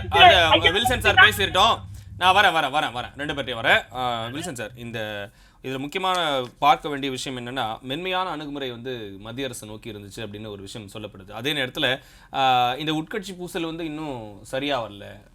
ஓபிஎஸ் வந்து ஒரு குற்றச்சாட்டை வந்து முன்வைக்கிறார். நான் சொன்னா வந்து திகார் போயிடுவேன் அப்படின்ற விஷயமாகட்டும், டிடிவி தினகரன், சசிகலா, இப்படி பல முனை போட்டிகள் எல்லாருமே தன்னை அதிமுக அப்படின்னு வந்து இப்போ கிளைம் பண்ணிட்டு இருக்காங்க. நம்ம என்னதான் வந்து சட்ட ரீதியா சில விஷயங்கள் பேசினாலும் கூட சுரேஷ், நான் என்ன சொல்றேன், இப்போ ஓபிஎஸ் பேசுறத நீ விவாதித்து எடுத்துக்கிட்டீங்கன்னா, ஓபிஎஸ்ஸை போல மற்ற ரகமான ஒரு உலகத்திலே யாரும் கிடையாதுன்னு தான் வரும். அதாவது நான் சொல்லிடுவேன் அப்படின்னா, அப்போ ஏன் உண்மையை மறைக்கிறீங்க? அப்போ என்ன திருட்டுத்தனம் பண்ணுறீங்க? ஏன் அப்போ அதை சொல்லாமல் இருக்கிறீங்க? சொன்னா அதிகாரிக்கு போயிடுவாருன்னா அப்போ எது கோடிக்கணக்கில் எதிர்பார்க்குறீங்களா? இல்லை வேற என்ன? அப்படி தானே மக்கள் கேட்பாங்க. மிரட்டல் விடுக்கிற மாதிரி பொய் சொல்றீங்களா? இல்லை உண்மையாக பணம் கேட்குறீங்களா? இல்லை பதவி கேட்குறீங்களா? இல்லை மக்களுக்கு துரோகம் பண்ணுறீங்களா? எப்பேற்பட்ட துரோகம் அது? பச்சை துரோகம் நான் பண்ணுறேன்னு ஓப்பனாக சொல்கிறார் ஓபிஎஸ். மக்களுக்கு நான் ஒரு துரோகத்தை பண்ணுறேன், ஒருத்தரை பற்றி நான் சொல்லாமல் இருக்கிறேன் அப்படின்னா எவ்வளோ பெரிய துரோகம் அது? அப்போ அவர் எவ்வளோ மட்டமான ஆளாக இருக்கிறாரு. அதனால தான் அது விவாதிக்க வேணாம் அதிவீர ராமபாண்டியன் சொல்கிறார். என்னன்னா அது அவ்வளோ மட்டமாக போகிற விஷயம். அது சாதாரண விஷயம் கிடையாது. மக்களுக்கும் துரோகம், அரசுக்கும் துரோகம், எல்லா பக்கமும் ஒரு துரோகம் பண்ணுற மாதிரி தானே இருக்குது. அதனால அது பெரிய விவாதம் கிடையாது. எப்படி அதேதான் உண்மையை நான் சொல்றேன். 1972 இல்ல நான் சொல்லி முடிச்ச பிறகு கேளுங்க. முரளி நான் சொல்லி முடிச்ச பிறகு கேளுங்க. 1972 புரட்சி தலைவர் எம்ஜிஆருக்கு துரோகம் பண்ணது யார்? பச்சை துரோகம். 1994 வை கோபால்சாமிக்கு துரோகம் பண்ணது யார்? பச்சை துரோகம். 2007 தென் மாவட்டத்தில் நம்ம மதுரையில் கோலோச்சிய மூக்க அழகிரிக்கு பச்சை துரோகம் பண்ணது யார் 2007? இதெல்லாம் துரோகத்தை பற்றி பேசுகிறோன்னா ஏகப்பட்டது பேசிகிட்டே இருக்கலாம். அதனால் அதாவது உள்கட்சிக்குள்ளே அவங்களுக்கு துரோகம் இருக்க தான் செய்யும். மக்கள் ஓட்டு போடுறாங்களோ அது மட்டும்தான். அதை மாற்று கட்சி பேச வேண்டிய அவசியம் இல்லை. இந்த துரோகத்தெல்லாம் பேசணுன்னா என்ன ஆகுது? அப்போது அதை தான் சொல்கிறேன் நான். அதனால் அரசியல்னா உள்கட்சிக்குள்ளே துரோகம் வரும்போது பேசுங்க. அது எல்லா துரோகமும் எல்லாருமே பேசலாம். அது அதனால் நீங்கள் வந்து இன்னொரு கட்சியில் இருந்து ஒரு கட்சியை பற்றி பேசுகிறீங்கன்னா உங்கள் கட்சிக்குள்ளே இருக்கிற துரோகங்கள் ஏகப்பட்டது இருக்குது. அதனால் அதை நம்ம பேச முடியாது. அது நான் இப்போ நம்ம இவர் சொல்கிறேன், சிறுபான்மை மக்களுக்காக சொன்னார் இந்த இஸ்லாமிய ராஜகம்பீர்னு. அதில் ஒரே ஒரு உதாரணத்தை சொல்ல விரும்புகிறேன்.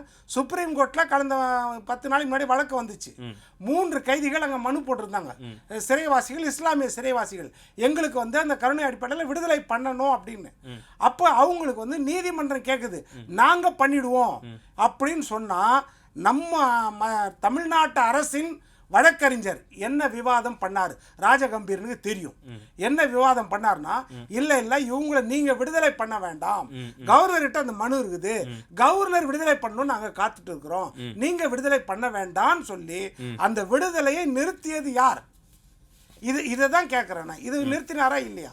அதனால் என்ன சொல்கிறோம், நம்ம திமுகவுக்காக பேசலை, நீங்கள் சொல்கிற ஆதாரத்தை வச்சுன்னு தான் நம்ம பேசுகிறோம்.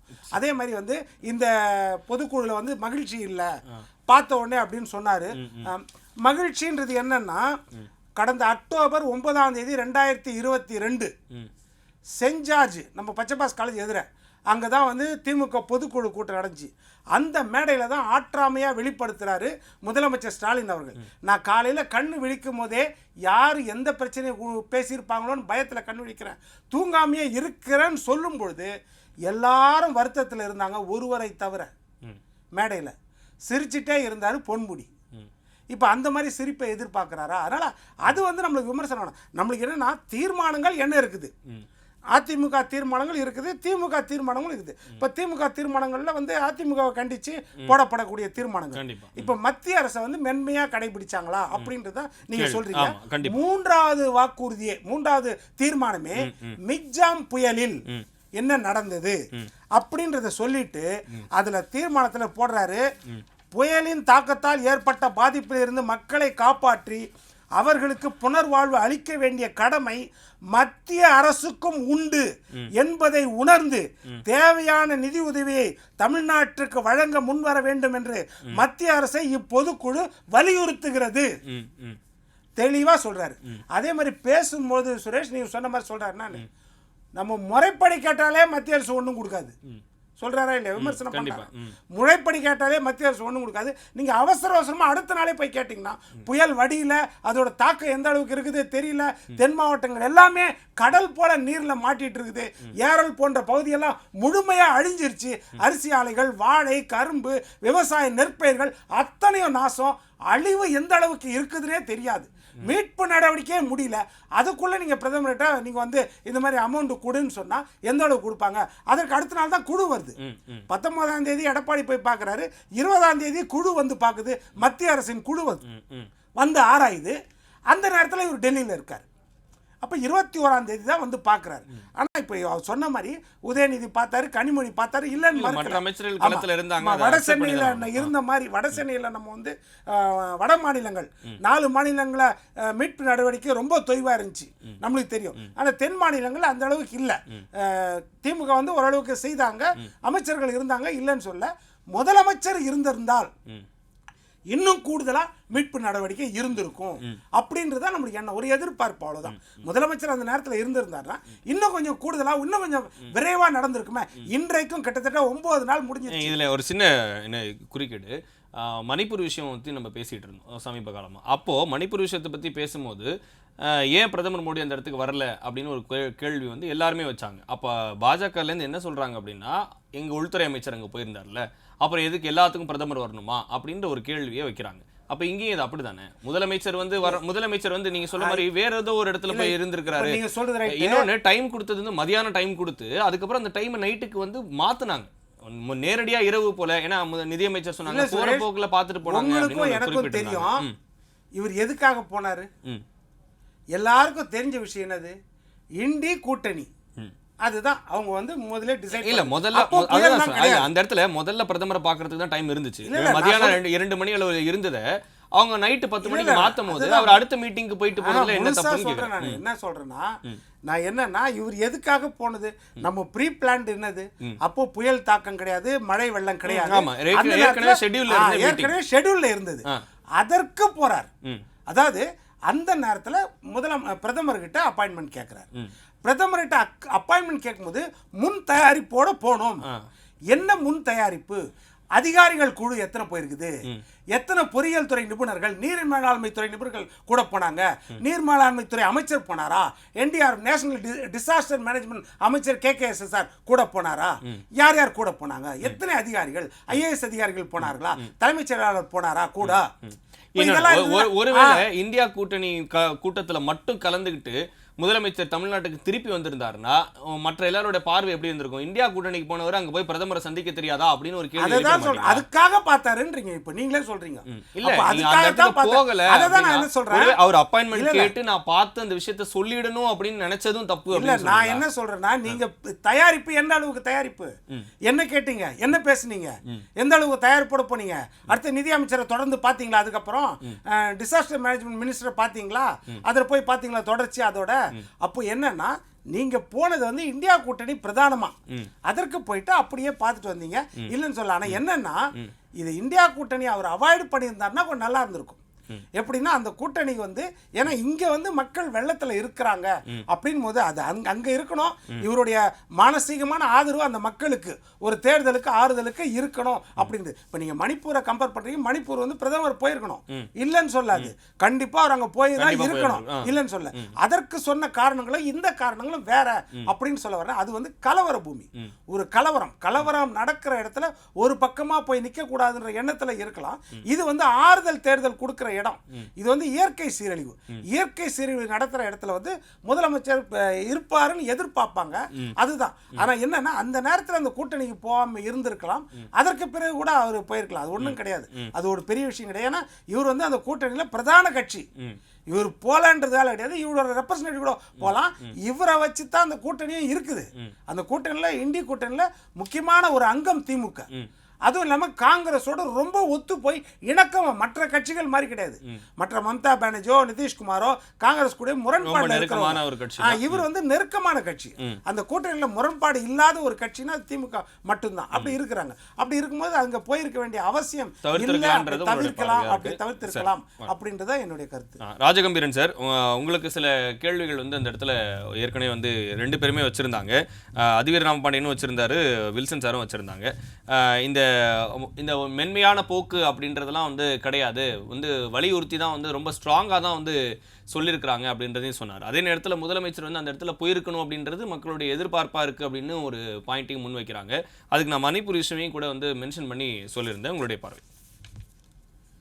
பெருவெள்ளத்தினுடைய பாதிப்பு மிக கொடூரமான அளவிற்கு, ஒரு ஏறத்தாழ 200 ஆண்டு காலம் காணாத பெருவெள்ளம் என்றெல்லாம் சொன்னார்கள். ஓராண்டு பெய்ய வேண்டிய மழை ஒரு நாளில் கொட்டி தீர்த்தது என்றெல்லாம் சொன்னதற்கு பின்னாலும் இதை தேசிய பேரிடராக அறிவிக்க முடியாது என்று சொன்ன பாஜகவை காப்பாற்றுவதற்கு இவர்கள் என்ன சொல்றாங்க, அவர் ஏன் இந்தியா கூட்டணிக்கு போனாருங்கிறாங்க, அவர் ஏன் பிரதமரை பார்த்தாருங்கிறாங்க. நான் என்ன கேக்குறேன், முதலமைச்சர் சில நாள் ஒரு 2 நாள் கழித்து வந்தாருங்கிறதுக்கு இவ்வளவு குற்றச்சாட்டு சொல்றீங்கல்ல, நிதியமைச்சர் வந்து இன்னைக்கு தானே வந்திருக்காங்க.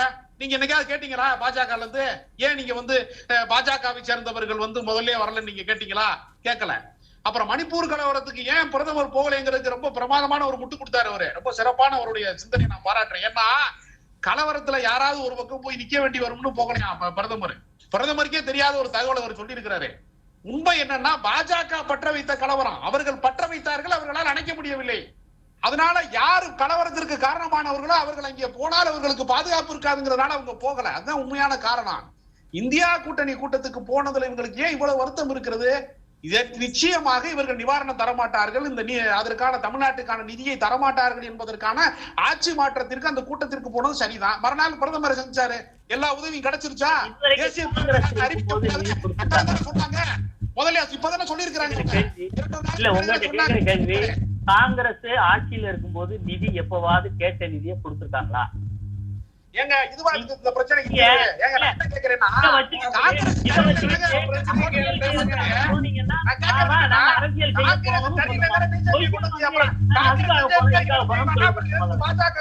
மத்திய அரசாங்கத்துல வந்து எதுக்கு நீங்க மோடி வந்துட்டா தேனாறு பாலாறு ஓடும் அவர் வளர்ச்சி நாயகன் எல்லாம் பொய் சொன்னீங்களே, எதுக்கு அந்த பொய் சொன்னீங்க?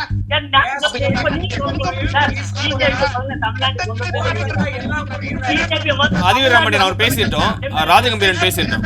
அமைதியா இருந்தா நீங்க பேசும்போது இல்ல ராஜகம்பீரன் பேசிட்டோம் சார், நான் உங்கள்ட்ட வரேன். திமுக போய் இஸ்லாமிய விடுதலைக்கு எதிராக போய் கோர்ட்ல சொல்லுச்சுன்னா போய் சொன்னீங்க, அப்ப நான் அமைதியா இருந்தானா இல்லையா? அப்ப என்னுடைய கருத்தை நீங்க பேச விடுங்க. தேசிய பேரிடராக அறிவிக்க முடியாதுன்னு சொல்லி தமிழ் மக்களுக்கு துரோகம் செய்து அதிவீரம் பண்ணி சார் நான் வரேன். அவர் ராஜகம்பீரன் முடிச்சிட்டோம். எந்த புள்ளி விவரத்தின் அடிப்படையில் 1000 கோடி ரூபாய் ஒரே ஒரு கேள்வி ராஜகம்பீரனுக்கு. புள்ளி விவரம் கேட்டீங்களா? ராஜகம்பீரன் எடப்பாடி பழனிசாமி புள்ளி விவரம் ராஜகம்பீரன் அதாவது ராஜகம்பீரன் ஒரே ஒரு கேள்வி ராஜகம்பீரன் ஒரே ஒரு கேள்வி. 1947க்கு பிறகு தேசிய பேரிடரா அறிவிச்ச ஒரே ஒரு விஷயம் சொல்லுங்க. பேரிடர்ல எத்தனை விழுக்காடு பணம் கொடுக்கப்பட்டதுன்னு இல்ல வில்சன் ஒரு கேள்வி வச்சிருந்தாரு. இருங்க அதிவீரம் பண்ணி சார் இருங்க. வில்சன் ஒரு கேள்வி வச்சிருந்தாரு. அதாவது சுதந்திர இந்தியால தேசிய பேரிடரா அறிவிக்கப்பட்ட ஏதாவது ஒரு காலமேட்டை சொல்லுங்க. சட்டமாக்குனாங்க. இப்போ சொல்றாங்க இலங்கை தமிழர்களுக்கு இரட்டை குடியுரிமை வேண்டும் தீர்மானம் போடுறீங்க. நீங்க தானங்க அந்த குடியுரிமை திருத்த மசோதாவுக்கு ஓட்டு போட்டு நீங்க தானங்க சட்ட மசோதா ஆக்குனீங்க. தமிழ்நாடு முழுக்க வந்து இல்ல இந்தியா முழுக்க ஷாஹின்பாக் போராட்டங்களிலே சிறுபான்மை மக்களுக்கு வந்து இந்த குடியுரிமை திருத்த சட்டத்தின் மூலமாக இஸ்லாமிய மக்களை அகதிகளாக மாற்ற நீங்க தேர்தல் வாக்குறுதியில கொடுத்துருக்கீங்க சார். என்ன எல்லாத்தையும் மறந்துட்டு பேசுற ராஜகம்பீரன் சார், உங்க தேர்தல் வாக்குறுதியில இருக்குது. பாஜகவையும் ஒன்றிய அரசாங்கத்தை சார் உங்க தேர்தல் வாக்குறுதியில இருக்குது. ராஜகம்பீரன் நீங்க முட்டு கொடுக்குறீங்களா? அந்த திமுகவின் தேர்தல் வாக்குறுதியில இருக்குது. தங்கத்தினர் அமைச்சர் கிடையாதா? எல்லாரும் போனாங்க. வயதானவரு அப்பாவு சபாநாயகர் அவரு போனாரு. சரி சரி அவரு ராஜகம்பீரன் சார், இவரு முரளி சார் உங்களுடைய பார்வை. ஏன்னா நிறைய விஷயங்களை வந்து சொல்லிட்டாங்க. முரளி சார் மியூட்ல இருக்கு, உங்களோட ஆடியோ மியூட்ல இருந்து எடுத்துட்டு பேசுங்க. முரளி சார் கேக்குதா? மியூட்ல இருக்கு உங்களோட ஆடியோ, அதை ரிலீஸ் பண்ணிட்டு பேசுங்க. முரளி சார் உங்க ஆடியோ மியூட்ல இருக்கு, மியூட் எடுத்துட்டு பேசுங்க. கேக்குதுங்களா? சொல். அதாவது பொய்ய மட்டும் பேசக்கூடாது. அதாவது அவர் பேசுறது என்னவா திமுக வந்து வாக்குறுதியை நிறைவேற்றலைங்கிற அப்படி பேசுற முதல் பத்திரிகையை படிங்க. திமுக சொன்ன வாக்குறுதியில் 85% நிறைவேற்றி இருக்கிறது என்பதை முதலில் தெரிந்து கொள்ள வேண்டும். அது மட்டுமல்ல, எதுக்கெடுத்தாலும் நீங்க வந்து குற்றம் சொல்வதும் குறை அதான் கேட்கிறாரு. நம்ம அண்ணன் அப்பா சொன்ன அழகா கேட்டாரு. காங்கிரஸ் செய்யலைங்கிறதுனால தானே பிஜேபி வந்துச்சு. நீங்க குற்றச்சாட்டு சொன்னீங்களே, நீங்க வர்ற என்ன சொன்னீங்க? கேஸ் விலை குறையும், பெட்ரோல் விலை குறையும், அதே போல டீசல் விலை குறையும், எங்க மோடி வந்தா எல்லாம் எந்திரிச்சு நிற்கும் அப்படின்னு சொன்னீங்களே. இப்ப ஏதாவது செஞ்சிருக்கீங்களானா எதையும் செய்யல. அது மட்டும் இல்ல, நீங்க வந்து பேசுறது எடப்பாடி பழனிசாமி அவர்கள் வந்து பொதுக்குழுவுல எப்படி பேசணும், எப்படி நாகரிகமா நடந்துக்கணும். ஒரு தலைவர் எங்கள் சின்னவரை பார்த்து கத்துக்குட்டிங்கிறார். கத்துக்குட்டிக்கெல்லாம் நாங்க அரசியல் சொல்லி தரணுமாங்கிறார். ஒன்ன மட்டும் நீங்க நினைவு வச்சுக் கொள்ளுங்கள், உங்களுடைய தலைவன் யார் என்பதை நீ தீர்மானிப்பதில்லை. உன்னுடைய உடன் இருப்பவனில் எவன் எதிரி அதிகமாக தாக்கிறானோ, எதிரி எவனை அதிகமாக திட்டுகிறானோ, எதிரி எவனை குறிவைக்கிறானோ அவன்தான் உனக்கு தலைவன் என்று மாவோ சொன்னதை போல எங்கள் சின்னவர் உதயநிதி ஸ்டாலின் அவர்களை யார் குறிவைக்கிறார்? நிர்மலா சீதாராம் குறிவைத்து பேசுகிறார், எடப்பாடி பழனிசாமி பேசுகிறார், அதே போல அண்ணாமலை பேசுகிறார். தமிழ்நாட்டில் இருக்கிற அரசியல் தலைவன் அல்ல, இந்தியாவில் இருக்கிற அரசியல் தலைவன் எல்லாம் உதயநிதியை பார்த்து தாக்கிறான் என்றால் அவன் சொல்கிறார்கள் உங்களை வழிநடத்த. ஹலோ கேக்குதுங்களா? உங்களுக்கு தலைமை தாங்கக்கூடிய தகுதி உதயநிதி ஸ்டாலினுக்கு இருக்கிறது என்பதை அவர்களே சொல்கிறார்கள். அவர் இந்த புயல் வெள்ளத்துல 4 மாவட்டத்துல எப்படி கஷ்டப்பட்டார் பாத்தீங்களா? எவ்வளவு கஷ்டப்பட்ட அந்த மக்களோட அந்த போட்ல போறார் சார். போட்ல போய் நேரம் நிக்கிறாங்க. ஒரு பெண் கனிமொழி, பெண் கண்மொழி சார், கார் வேண்டாம், கார் எடுக்காதீங்க, எடுங்க பைக் எடுங்க அப்படின்னு போறாங்க. ஏறல்ங்கிற ஒரு இடத்துக்கு போய் அந்த அம்மா இறங்கினதுமே அந்த கூட்டமா ஓடி வந்து அந்த அம்மாவை பார்த்து எப்படிப்பட்ட பணியை நாங்க செஞ்சுட்டு இருக்கோம். சும்மா நான் கேட்கிறேன், எதிர்கட்சி என்ன செஞ்சீங்க? இந்த வெள்ளப்பெருக்கில எதிர்க்கட்சி என்ன செஞ்சீங்க? எதிர்க்கட்சி தான் நிவாரணத்தை முழுவதுமாக கொடுத்தது. எங்களுடைய ஒவ்வொரு மாவட்ட செயல்பாடு ஒவ்வொரு மாவட்ட வழங்கி கொண்டிருக்கிறார்கள். மக்களிடம் போனதை ஒழிய எதிர்க்கட்சி தலைவர் அப்படி ஒரு யாரெல்லாம்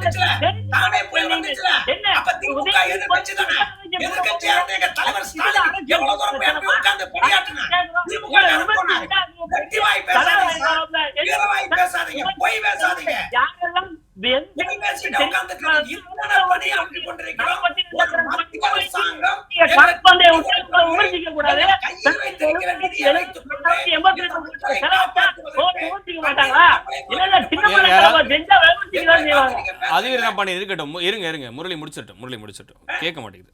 நான் பேசிட்டு இருக்கிறேன், பேசுறதுக்கு எதிர்ப்பு தெரிவிக்கிறீங்க. பரவாயில்ல, வாழ்த்துக்கள். பதிவிரம் பண்ணி சார் இருங்க மக்களுக்கு புரியணும். 2 பேர் சொல்றது மக்களுக்கு கேட்கணும். முரளி முடிச்சிருக்கோம். 93 சென்டிமீட்டர் மழை, அத்தனை மழை சொல்ல முடியாது அந்த பகுதியை. இல்ல முரளி முடிச்சிட்டோம். என்னோட கேள்வி இருக்கு முரளி கிட்ட. அதுதான் நான் இப்ப அரசியல் கத்துக்குட்டி அப்படின்னு சொல்றத வந்து நீங்க கடுமையா இப்ப வந்து எதிர்க்கிறீங்க, அப்படிதானே முரளி? ஆமா சார், எங்க தளபதி எங்களுடைய உதயநிதி ஸ்டாலின் அவர்கள் கத்துக்குட்டின்னு சொல்றதுக்கு எடப்பாடி பழனிசாமிக்கு ஏதாவது தகுதி உண்டா சார்? ஒன்னை காட்டும் அரசியல் பாரம்பரியம் மிக்கவர் எங்கள் உதயநிதி ஸ்டாலின். இல்ல ஒருமையில குறிப்பிட வேண்டாம் முரளி. என்ன அரசியல் தெரியும்? ஏதோ துரோகம் செய்ய தெரிஞ்சது. முரளி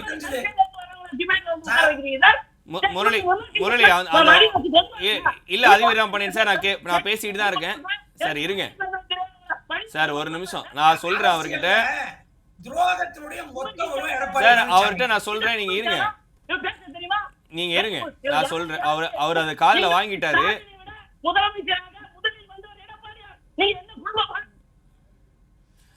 சார் முரளி சார் இருங்க அதிவிராம் பண்ணின் சார் இருங்க. முரளி பேசிட்டோம், முரளி முடிச்சிட்டு நான் அடுத்தவங்கள்ட்ட தான் வரேன். முரளி சார் சொல்லிருங்க. ஒரு தீர்மானம் போட்டிருக்காங்க சார். அப்பா சார் சொன்னது போல இருங்க சார், சிறுபான்மை மக்களை பாதுகாக்கணும். சிறுபான்மை மக்களை கைது இருங்க அதிவிராம் பண்ணி சார் இருங்க. அடுத்தவங்கள்ட்ட தான் வரேன். முரளி முடிச்சிட்டு இல்ல மக்களுக்கு கேட்காது, அதை நான் தெளிவா குறிப்பிட்டுறேன். முரளி சார் சொல்லிடுங்க. சிறுபான்மை மக்களுக்கு பாதுகாவல் அரணாக இருப்பது திமுக என்ற இயக்கத்தை தவிர வேறு இயக்கம் கிடையாது.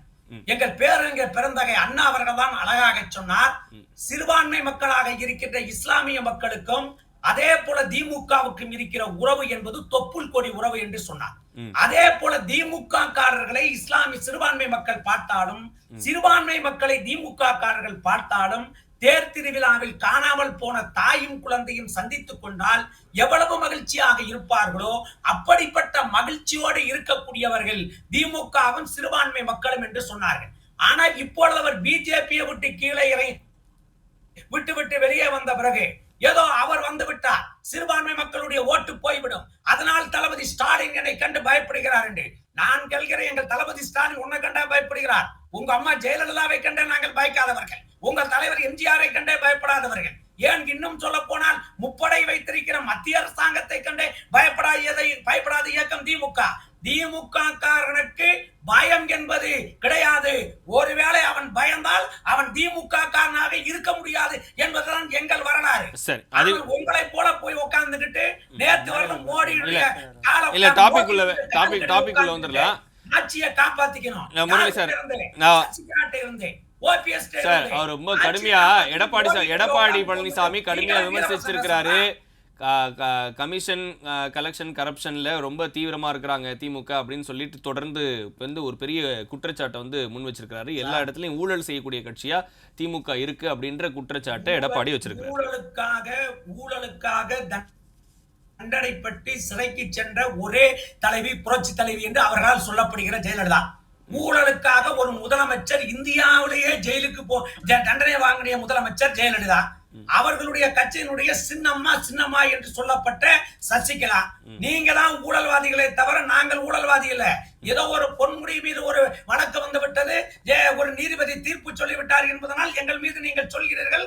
நாங்களும் உச்ச நீதிமன்றத்திற்கு செல்லுவோம், உச்ச நீதிமன்றத்திற்கு சென்று எங்கள் வாதத்தை வைப்போம்.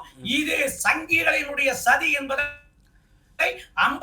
இந்தியா கூட்டணியில ஒரு பெரிய புகைச்சல் அப்படின்னு சொல்லிருக்காங்களே, என்ன புகைச்சல்? ஒண்ணு கிடையாது சார். என்ன சார் குடும்பத்திலேயே புகைச்சல் இருக்கு, என்ன புகைச்சல்ங்கிறீங்க?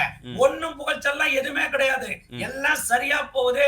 அவங்களுக்கு பயம் என்ன பயம்னாக்க, மோடிங்கிற இமயத்தை எதிர்க்கிறதுக்கு இந்தியாவில ஆள் இல்லாம இருந்துச்சு. அந்த மோடிங்கிற இமயத்தை எதிர்ப்பதற்கு இந்தியா என்ற ஒரு கூட்டணியை எங்கள் தலைவர் தளபதி அவர்களும் அன்னை சோனியா காந்தி அவர்களும் உருவாக்கி விட்டார்கள். அதனால் அவர்களுக்கு பயம். அவர்கள் சொல்லுவாங்க பிஜேபி கூட கூட்டணியே இல்ல அப்படின்னு அதிமுகல இருந்து ரொம்ப ஸ்ட்ராங்கா இன்னைக்கு வந்து ஒரு விஷயத்தை வந்து சொல்லிருக்காங்க. இதுக்கப்புறமும் வந்து அவங்க பிஜேபி கூட வந்து கூட்டணியா இருக்காங்கன்னு சொன்னா எப்படி எக்ஸெப்ட் பண்றீங்க? நீங்க ஸ்ட்ராங்கா சொல்லிருக்க சரி சார். சொன்னதுக்கு அப்புறம் எடப்பாடி பழனிசாமியுடைய காலை நீங்க பாத்தீங்களா?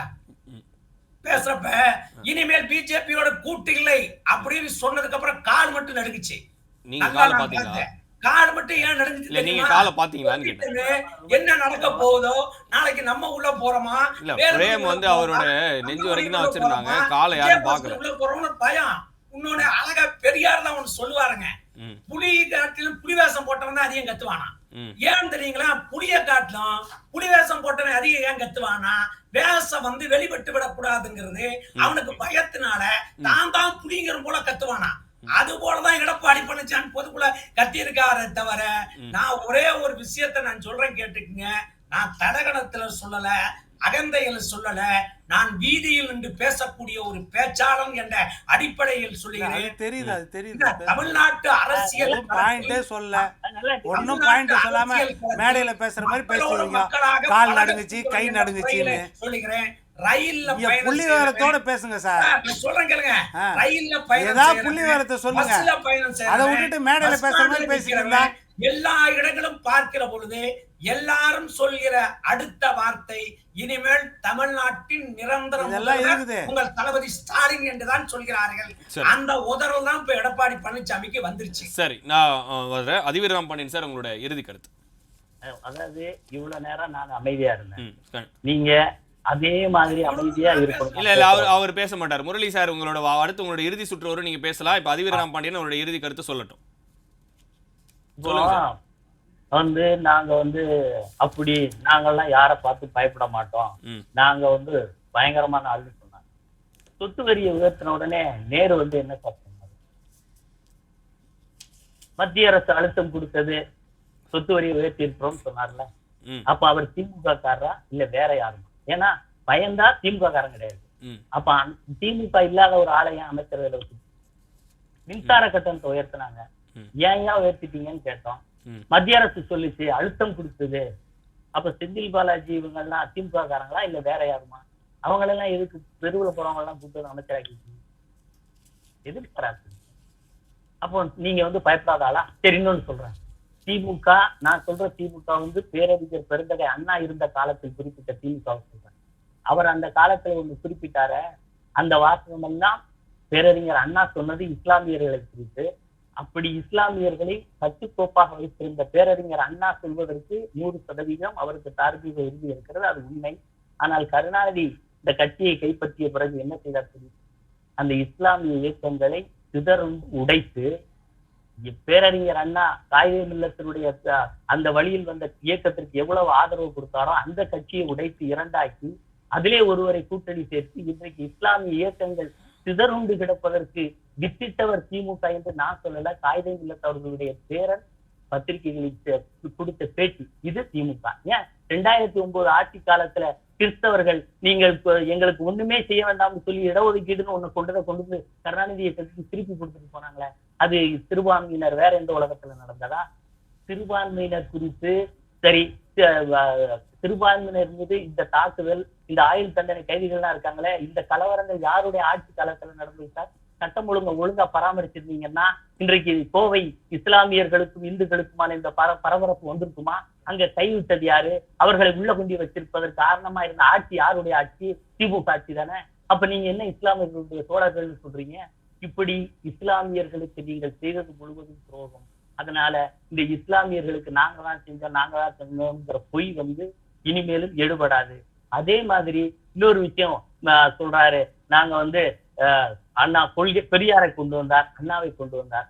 அண்ணாவும் பெரியாரும் அவர்கள் குடும்பத்தில் இருந்தவர்களை இந்த திமுகவுக்கு தலைமை பொறுப்பேற்று வைக்க தெரியாத அந்த அளவுக்கு புத்திசாலித்தனம் இல்லாதவர்களாக இருந்தார் என்று சொல்ல வருகிறீர்களா?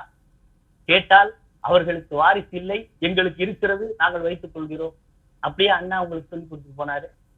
இதுதான் ஒரு கட்சியை உங்க வீட்டுல இருந்தே ஒருத்தரை டெவலப் பண்றதுதான் உங்களுடைய அந்த சொல்றாரு. அப்படி என்றால் அவர் திமுக காரன் இல்லை. தன்னுடைய எதிர்ப்பு எத்தனை வந்தாலும் அத்தனை தொண்டர்களையும் யார் ஒருவர் ஒருங்கிணைத்து நான் இந்த அத்தனை விமர்சனத்துக்கு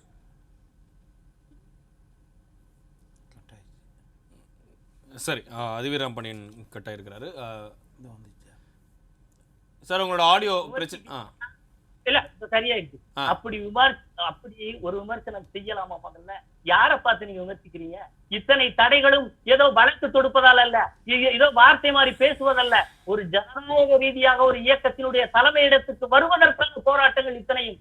எந்த ஜனநாயக அமைப்பு இப்படிப்பட்ட ஜனநாயக அமைப்புல நீங்க உங்க வீட்டுல இருந்து மட்டுமே ஒரு தலைமை பண்பை வச்சிருக்கிற ஒரு ஆளை எப்படி மேனுபேக்சரிங் பண்றீங்க? அதுக்குதான் ஒரு கட்சியா? ஒரு கட்சி என்பது தமிழகத்தினுடைய அனைத்து முக்கு மூலைகளில் இருந்தும் ஒவ்வொரு தலைவனை எமர்ஜ் பண்ணி கொண்டு வர்றதுதான் ஒரு இயக்கம். அப்படிப்பட்ட இயக்கம் அதிமுக. அதனுடைய பொதுக்குழு இது. நீங்க உங்க வீட்டுல இருந்தே ஆள் கொண்டு வந்துட்டு சமூக நீதி, அண்ணாவுடைய நாங்கள், பெரியார் சொன்னது, அவங்க சொல்றதெல்லாம் நம்ம கோடிட்டு காட்டலாமா? காட்டக்கூடிய நிலையில உங்க இந்த இயக்கத்தை வச்சிருக்கீங்களா? இப்படி பல கேள்விகளை சார். இன்னொன்னு சொல்றாரு தூத்துக்குடியில சார், அதாவது ராஜகம்பீரன் சார் ஒண்ணு சொல்றாரு, காங்கிரசும் செய்யல, பிஜேபி வந்தது அதுவும் செய்யவில்லை, ஆனாலும் நாங்கள் காங்கிரஸை ஆட்சியில் அமைத்துவதற்காக கூட்டணி அமைப்போம். இது என்ன அரசியல் சார்? இது எப்படியான சூத்திரம்? இதுல இருக்கிற மிகப்பெரிய தேர்ந்த அரசியல் என்ன அரசியல்?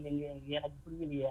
நாங்க எங்களுடைய அரசியல் பாதை சார், இவங்க 2 பேரையும் நம்ப தயாரா இல்ல. எங்களுடைய எம்பிக்கள் இருந்தார்களே 39 அதிமுகவுக்கு இப்ப ஒரு வலுவான கூட்டணி அமைஞ்சாதான் இந்த நாடாளுமன்ற தேர்தலை சந்திக்க முடியும். இல்ல நேரடியா இறங்கி இப்போது இருக்கிற ஸ்ட்ரென்த் வச்சு நீங்க மத்தியில உங்களுடைய பணி நாடாளுமன்றத்துல என்ன சார் செஞ்சீங்க? நாடாளுமன்றத்துல அவையை நிறுத்தி எந்த ஒரு விஷயத்திற்காக உங்களால போராடி தடுக்க ஒரு நிறுத்த முடிந்ததா? என்னத்தை நீங்க அவ்வளவு எஃபெக்டிவா எந்த ஒரு இடத்தையாவது பேசி நிறுத்திருக்கீங்களா? அப்ப என்ன ஒரு பிஜேபியை காரணம் காட்டுகிறீர்கள்? நாங்க முழுவதுமாக சார் அதிமுக எந்த காலத்திலும் அடித்து தமிழ்நாட்டு மக்களுக்கு எந்த தீங்கு செய்யக்கூடிய திட்டத்தையும் கொண்டு வரல. ஆனால் நீங்கள் கொண்டு வாபஸ் வாங்கிய திட்டங்கள் ஏராளம். இன்னும் சொல்ல போனால் சமூக நீதியை தனியார் முகமையிடம் கொடுத்து அதை செயல்படுத்தலாமா என்று குழு அமைத்தவர்கள் நீங்கள். அதே மாதிரி கம்யூனிஸ்ட் கட்சி எதிர்த்த போதும் 12 மணி நேரமாக வேலை நேரத்தை உயர்த்துவதற்கு ஆணையிட்டவர்கள் நீங்கள், யாரையும் கேட்காம. இப்படி எல்லாம் செய்துவிட்டு இதுல எங்க சார் பெரிய ராஜதந்திரம் எங்க இருக்கு? பெரிய நிர்வாக அட்மினிஸ்ட்ரேட்டிவ் திறமை எது? யாருக்குமே தெரியாம ஜீவோ போட்டா குழு போட்டா அம்மா திறமையா? அது பெரிய நிர்வாக முறையா? ஒருத்தரை பார்த்து சொல்றதுக்கு நான் சொல்றேன் சார், திமுகவுல ஸ்டாலின் எவ்வளவு வருஷமா அரசியல் பண்றாரு? அவருடைய எங்க அப்பா முதலமைச்சராக இருந்திருக்கேன்னு சொல்றாரு. உங்களுடைய முதலமைச்சர் பதவி இந்திய தமிழக அரசியல் வரலாற்றுல எடப்பாடி பழனிசாமி அவர்களுக்கு பின்னால் தான் நீங்க முதலமைச்சரே. அந்த வரலாற்றுல உங்களை போய் வாங்க முடியாது சார், அதை அழிக்க முடியாது. அத்தகைய ஆற்றல் பெற்றவர் நீங்க. இன்றைக்கு எடுத்து வைக்கிற ஒவ்வொரு கட்டிடமாக இருக்கட்டும், ஒவ்வொரு திட்டமாக இருக்கட்டும், அதையெல்லாம் ஏற்படுத்தி கொடுத்தவர் எடப்பாடியார் அவர்கள். இன்னும் சொல்ல போனால் 7.5% இடஒதுக்கீட்டை கொண்டு வந்தாரு. நீங்க இதையாவது யார் கொண்டு வந்ததை நீங்க ஃபாலோ பண்ண வேண்டிய கட்டாயத்தில் இருக்கிறது யாரு? அப்படி ஒரு திட்டம் ஸ்டாலின் இதுவரை ஆட்சிக்கு வந்த பிறகு மக்களுக்காக சிந்திச்சு செஞ்சதுண்டா? ஒரு திட்டம் சொல்ல முடியுமா? இவன் இடஒதுக்கீட்டுக்கு யார் 69% இடஒதுக்கீட்டை இன்றைக்கு காப்பாற்றி கொடுத்தது அதிமுக. 7.5% இடஒதுக்கீடு பெற்றுத் தந்தது அதிமுக. நீங்க என்ன கேள்வி கேட்கிறீங்க? நாங்க எல்லாம் சேர்ந்து. அது பெரியார் இருக்கும் போதே அரசியலமைப்பு சட்டம் திருத்தப்பட்டு விட்டது. இந்திய அரசியலமைப்பு ஏற்படுத்திய போதே திருத்தப்பட்டு விட்டது. இதுல எங்க நீங்க திமுக எங்க போறீங்க? திமுக அன்றைக்கு இருந்த திமுகவில் அனைவரும் இருந்தார்கள். அதிமுக உதயமாவதற்கு முன்பு நடந்த விஷயம். அத நீங்க எங்களுக்குள்ளதுன்னு எப்படி மாறுதட்டுறீங்க? உங்ககிட்ட இருந்து பிரிஞ்சு வந்து 10 வருஷம் உங்களை ஆட்சிக்கட்டில் பக்கத்துல விட யாரோடு வந்தாங்க? சரி, இறுதி நேரத்தை நெருங்கிட்டோம். அடுத்த வில்சன் சார், உங்களுடைய இறுதி பார்வை. நிறைய ரொம்ப காரசாரமான விஷயங்கள் போயிட்டு பல விஷயங்கள் வந்து திமுக அதிமுக பத்தி பேசக்கூடிய ஒரு இடமா இந்த விவாதம். நான் என்ன சொன்னா, இப்போ நம்ம மேடையில பேசுற மாதிரி பேச வேண்டாம், இங்க வந்து நம்ம புள்ளி வரோம், அதுதானே விவாதம். இப்ப ராஜகம்பீரன் என்னுடைய கேள்விக்கு ஒரு பதில சொல்லவே இல்லை. சுப்ரீம் கோர்ட்ல தமிழ்நாடு அரசு அந்த 3 இஸ்லாமியர் விடுதலைகளுக்கு விவாதிச்சது என்ன, அதை நேரடியாக நான் ஆதாரத்தோட சொன்னேன். அதற்கு பதில் சொல்ல அரசியல் பேசுறாரு. இரண்டாவது விஷயம், நம்ம முரளி சொன்னாரு 85% வாக்குறுதியை நிறைவேற்றி விட்டோன்னு. ஆனால் 6 மாதத்திற்கு முன்னால நம்ம ஸ்டாலின் அவர்கள் குடும்ப தலைவிக்கு 1000 ரூபாய் கொடுக்கும்போது அந்த மேடையில் சொன்னார், ஏறக்குறைய 100% வாக்குறுதிகளும் நான் நிறைவேற்றி விட்டோம் அப்படின்னாரு. அப்போது முதலமைச்சர் ஸ்டாலின் சொல்கிறது உண்மையா, முரளி சொல்கிறது உண்மையா, இதில் பார்த்துக்கலாம். இப்போ 85% சொல்லும்போது நான் வந்து கிட்டத்தட்ட இப்போவே வந்து ஒரு 100 வாக்குறுதி சொல்ல முடியும், அவங்க நிறைவேற்றாத வாக்குறுதி என்னால் பட்டியல் போட முடியும், நான் கையில் வச்சிருக்கிறேன். ஆனால் என்னென்னா இப்போ நேரம் கிடையாது. அதில் சொல்கிறேன், 159வது வாக்குறுதியா கல்வி கடன் ரத்துன்னு சொன்னீங்களா மாணவர்களுக்கு, இன்னைக்கு வரைக்கும் பண்ணீங்களா? 35வது வாக்குறுதியா விவசாயிகளுக்கு கடன் ரத்துன்னு சொன்னீங்களா, இன்னைக்கு வரைக்கும் பண்ணியிருக்கிறீங்களா? 160 நீட் ரத்துன்னு சொன்னீங்களா, இன்னைக்கு வரைக்கும் பண்ணியிருக்கிறீங்களா? 163 அதிமுக அரசாங்கம் லேப்டாப் கொடுத்தாங்க, நாங்கள் வந்து டேப் கொடுக்க போகிறோம், கை கணினி 10 GB டேட்டாவோட, இன்றைக்கு வரைக்கும் கொடுத்துருக்கிறீங்களா? 221 மாத மின் கட்டணம் சொன்னீங்க, கொடுத்துருக்கிறீங்களா? 239 ரேஷன் கடையில் 3 LED பல்பு கொடுப்போம், 1 கிலோ சக்கரை கொடுப்போம், உளுத்தம் பருப்பு கொடுப்போம், தோரம் பருப்பு கொடுப்போம், மண்ணெண்ணெய் கொடுப்போம், அதுக்கு அடுத்தது தேங்காய் எண்ணெய் கொடுப்போம், ஆமாம் கருப்பட்டி பனை வெல்லம் கொடுப்போம்னு சொல்லியிருக்கீங்க. இந்த வாக்குறுதியை நிறைவேற்றினீங்களா? 309வது வாக்குறுதியா பழைய பென்ஷன் திட்டம், நீங்கள் அதை கொடுத்துருக்கீங்களா? 356 356வது வாக்குறுதியா மருத்துவர்களுக்கு நிரந்தர பணின்னு சொன்னீங்க, செவிலியர்களுக்கு நிரந்தர பணின்னு சொன்னீங்க, கொடுத்தீங்களா? 487வது வாக்குறுதி சொத்து வரியை உயர்த்த மாட்டோம்னு சொன்னீங்க, இன்றைக்கு உயர்த்திருக்கிறீங்க. 332வது வாக்குறுதியா 2.5% நீட்டில் எய்டட் மாணவர்களுக்கு, அரசு உதவி பெறும் பள்ளி மாணவர்களுக்கு. எடப்பாடி 7.5 அரசு பள்ளி மாணவர்களுக்கு கொடுத்தாரு, நீங்கள் 2.5% எய்டட் ஸ்கூல் பிள்ளைகளுக்கு கொடுப்பானுங்க. இதுக்கு என்ன பட்ஜெட் வேணும்? கொடுத்தீங்களா? கொடுக்கல. 75வது வாக்குறுதி நெல்லுக்கு குவிண்டாலுக்கு 2500, கரும்பு டன்னுக்கு 4000 விலை நிர்ணயம் பண்ணுவோன்னு சொன்னீங்க, செய்தீங்களா? செய்யல. இது போல ஏராளமான வாக்குறுதிகள் என்னால் உதாரணம் சொல்ல முடியும். அடுத்தது முரளி சொன்னார், 2.5 லட்சம் கோடி வந்து அதிமுக அரசாங்கம் பற்றாக்குறை வச்சிச்சு பட்ஜெட்லன்னாரு. 2.5 லட்சம் கோடி இல்லையா, 4.7 லட்சம் கோடி, 4 கோடியே 70 லட்சம் கோடிக்கு வந்து பற்றாக்குறை வச்சாங்க. எப்படின்னா 2011 ஆட்சிக்கு வரும்பொழுது திமுக 1.25 லட்சம் கோடி பட்ஜெட்டில் பற்றாக்குறை, அதாவது கடன் சுமை. இவங்க வந்த பிறகு 4.7 லட்சம் கோடி 10 வருஷத்தில் கணக்கு போட்டால் 3.5 லட்சம் கோடி இவர்கள் பற்றாக்குறை வச்சிருக்காங்க 10 வருஷத்தில். சராசரியாக பார்த்தீங்கன்னா ஆண்டுக்கு 35,000 கோடி அதிமுக வாங்கின கடன், ஆண்டுக்கு 35,000 கோடி. இன்னொன்று, திமுக அரசாங்கம் முரளி ஒன்று தெரிஞ்சிருக்கணும், 2 வருஷத்தில் 2022 வரைக்கும் வாங்கின கடன் தொகை 2.5 லட்சம் கோடி, ஆண்டுக்கு 1.25 லட்சம் கோடி. இதை நான் சொல்ல, வில்சன் சொல்ல, பட்ஜெட்டை படித்த பிடிஆர் தியாகராஜன் அவர்கள் சட்டமன்றத்திலே சொன்ன வார்த்தை 2.5 லட்சம் கோடி கடன், ஆண்டுக்கு 1.25 லட்சம் கோடி கடன் சொன்னார். இதை தான் நாங்கள் சொல்ல வரோம். நிர்வாக திறமை என்பது என்னன்னா, கடந்த ஆட்சியை ஒப்புமைப்படுத்தும் பொழுது உங்களுடைய புள்ளி விவரத்தோடு சொல்லுங்க. நான் திமுகவை குறை சொல்லணும்னு சொல்ல, ஆட்சிக்கு வந்து உட்கார்ந்தால் கஷ்டங்கள் இருக்கும் இல்லைன்னு சொல்ல, நிர்வாகத்தில் கஷ்டங்கள் இருக்கும். அந்த புள்ளி விவரத்தோடு சொன்னீங்கன்னா மக்களுக்கு இன்னும் கொஞ்சம் புரியும் அப்படின்றது தான். சரி, நன்றி சார். ராஜகம்பீரன் சார், உங்களுடைய இறுதி கருத்து. அந்த 3 இஸ்லாமியர்கள் விடுதலையில் வந்து என்ன செஞ்சாங்க திமுக அரசாங்கம் அப்படின்ற ஒரு கேள்வியை வந்து முன்னிறுத்திருக்காங்க. அதுக்கு நீங்க பதில் சொல்லலை அப்படின்றதையும் ஒரு முன்னாடி சொல்லியிருந்தாரு. நிறைய விஷயங்கள் வந்து நிறைவேற்றலை அப்படின்னு சொல்லியிருந்தாரு. இஸ்லாமிய சிறைவாசிகளினுடைய விடுதலை என்பது திமுகவினுடைய ஒரு கொள்கையாக இருக்கிறது. அவர்கள் அதற்கான சட்ட மசோதாவை நிறைவேற்றி ஆளுநருடைய ஒப்புதலுக்கு அனுப்பி இருக்கிறார்கள். அதை கிடப்பில் போட்டிருக்கிறவரை பற்றி பேசாமல் தந்திரமாக ஏதோ ஒரு கோர்ட்ல வந்து வாதாடும் போது வந்து அவங்க வந்து ஆளுநரிடத்திலே அந்த ஏதோ ஒரு கோர்ட்ல கிடையாது, சுப்ரீம் கோர்ட்ல அவங்க 3 பேர் அப்பீல் பண்ணிருக்காங்க. சுப்ரீம் கோர்ட்ல வாதாடுகிற போது அந்த 3 பேரை மட்டும் விடுதலை செஞ்சா போதும்னு திமுக நினைக்கலங்க. அது ஒட்டுமொத்தமாக ஒரு 1/4 நூற்றாண்டுக்கு மேலாக தண்டனை காலத்தை தாண்டி தொடர்ந்து சிறையில் இருக்கிற அனைவருடைய விடுதலைக்கும் திமுக பாடுபடுகிறது. 3 பேருக்கு அப்ஜெக்ஷன் தெரிவிக்கிறது யாரு? அவங்க விடுதலைக்கு அப்ஜெக்ஷன் தெரிவிக்கிறது யாரு? அதுல சப்ப கட்டி கட்டவே கட்டாதீங்க. கவர்னர் வந்து கொடுக்கணும்ன்ற வழக்கறிஞருடைய வாதத்தினுடைய ஒரு பகுதியை மட்டும் பேசியிருக்கிறாரு. நீங்க இந்த அரசாங்கம் போட்ட ஒரு ஜீவோ தெரியல 148 என்ன போட்டிருக்காங்க? அதாவது இல்ல ராஜகம்பீரன், நீங்க பாருங்க, நீங்க நான் என்ன சொல்றேன் ஆதாரத்தோட பேசுங்க. அந்த ஜீவோல என்ன இருக்குதுன்னா, மத சம்பந்தமானவோ, மொழி சம்பந்தமானவோ, இன சம்பந்தமானவோ கலவரத்தில் ஈடுபட்டு தண்டனை பெற்றால் அவங்களை இந்த பொது மன்னிப்பு படி விடுதலை செய்ய முடியாதுன்ற ஜீவோ போட்டிருக்காங்க இந்த அரசாங்கம். அந்த ஜீவோவை நீக்கணும்னு ஜவஹர்லா போராடுறாரு சட்டமன்றத்திலேயே. அதை நீங்க தெரிஞ்சுட்டு பேசுங்க. அந்த ஜீவோ போட்டதால் தான் கவர்னரால கையெழுத்து போடல. அந்த ஜீவோவை நீங்க ரத்து பண்ண சொல்லுங்க. ஏன் ராஜகம்பீர்னு அது வேண்டுகோளை விடுக்கலாமே? இந்த அரசாங்கம் போட்ட ஜீவோ தானே, அந்த ஜீவோவை ரத்து பண்ண சொல்லுங்க. நம்ம வந்து கவர்னருக்கு நம்ம சப்ப கட்டு கட்டல, கவர்னர் கொடுக்கணும். ஆனால் நம்ம போட்ட ஜீவோ, நம்ம திமுக அரசாங்கம் போட்ட ஜீவோல தான் இருக்குது. இந்த மாதிரி மத சம்பந்தமான, மொழி சம்பந்தமான, இன சம்பந்தமான போராட்டங்கள்ல, கலவரங்கள்ல தண்டனை பெற்றவர்கள் இந்த பொது மன்னிப்பு அண்ணா பிறந்தநாளோ பெரியார் பிறந்தநாளோ விடுதலை செய்ய முடியாது அப்படின்ற அந்த ஜீவோ இருக்குது.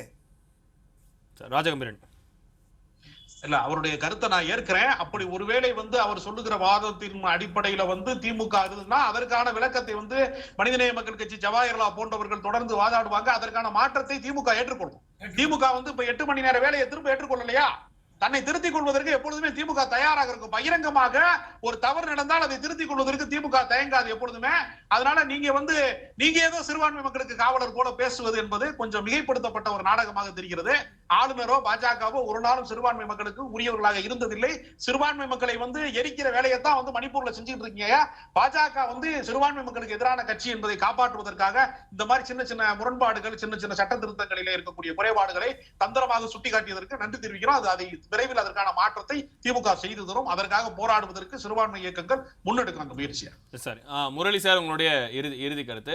அதிவீரம் பாண்டியன் சார் சொல்லுங்க. ஒன்னே ஒண்ணு, அதாவது பிஜேபி இவ்வளவு சிறுபான்மையினர் மக்கள் விரோத கட்சின்னு தெரிஞ்சு முதல்ல அந்த கட்சியை கூட்டணி சேர்த்து தமிழ்நாடு சட்டமன்றத்துக்குள்ள ஏன் சார் அழைச்சு தொடர்ந்து அவங்களோட அதிமுகவும் கூட்டணியில இருந்திருக்கிறாங்க. அது அந்த கூட்டணி தர்மம்னு வரும்போது மக்கள் நலன்களை கூட்டணி தர்மம்னு வரும்போது மக்கள் நலனை 2 அரசாங்கங்களும் மறந்துருச்சா அப்படின்னு இன்னொரு விவாதம் மன்றம் வைக்கணும்னு தான் இருக்கு. இல்ல சார், நீங்க எலெக்ஷன் வரும்போது மாத்தி மாத்தி கூட்டணி வச்சுக்கிறாங்க சார். நீங்க கேக்குறது சரி, நீங்க கேக்குறது சரிதான் சார். முதலில் அந்த இடத்தில் அப்படி கொண்டு வந்தாயினும் தன்னை தற்காத்துக் கொள்ள வேண்டும் என்கின்ற நிலையை திமுக இதே குற்றச்சாட்டை பாஜக கூட இன்னமும் ஸ்டில் அதிமுக இருக்கிறாங்க. அவர் மேல இருக்கிற வழக்குல வந்து அவர் வந்து காப்பாற்றணுன்றதுக்காக இருக்கின்ற குற்றச்சாட்டையும் வைக்கிறாங்க. அப்பட்டமான திமுக சார்பு பேச்சது தொடர்ந்து அந்த குற்றச்சாட்டை வைக்கிறாங்க. கூட்டணி முறை அப்படிங்கும் போது இல்ல அதான் கூட்டணி முறையில இருக்கும் போது 2 கட்சிகளுமே அவங்களுக்கு சாதகமா அந்த நேரத்துல யாரு வந்து சீட்டு கொடுக்குறாங்க எப்படின்றத பார்த்து வைக்கிறாங்களா இல்லையா? இல்ல, முதலில் அப்படி பிஜேபியை ஏன் கொண்டு வந்து இங்கே கூட்டணி சேர்த்து இருக்க வேண்டும்? சரி, அதுக்கு இவ்வளவு ஆண்டு, இவ்வளவு டீப்பா, இவ்வளவு பெரிய லாங் டென்யூர் இருக்கிறவங்க அரசியல் தலைவர்கள் இதற்கு முன்னாடி அவங்க எங்கெல்லாம் என்னெல்லாம் பண்ணிருக்காங்க.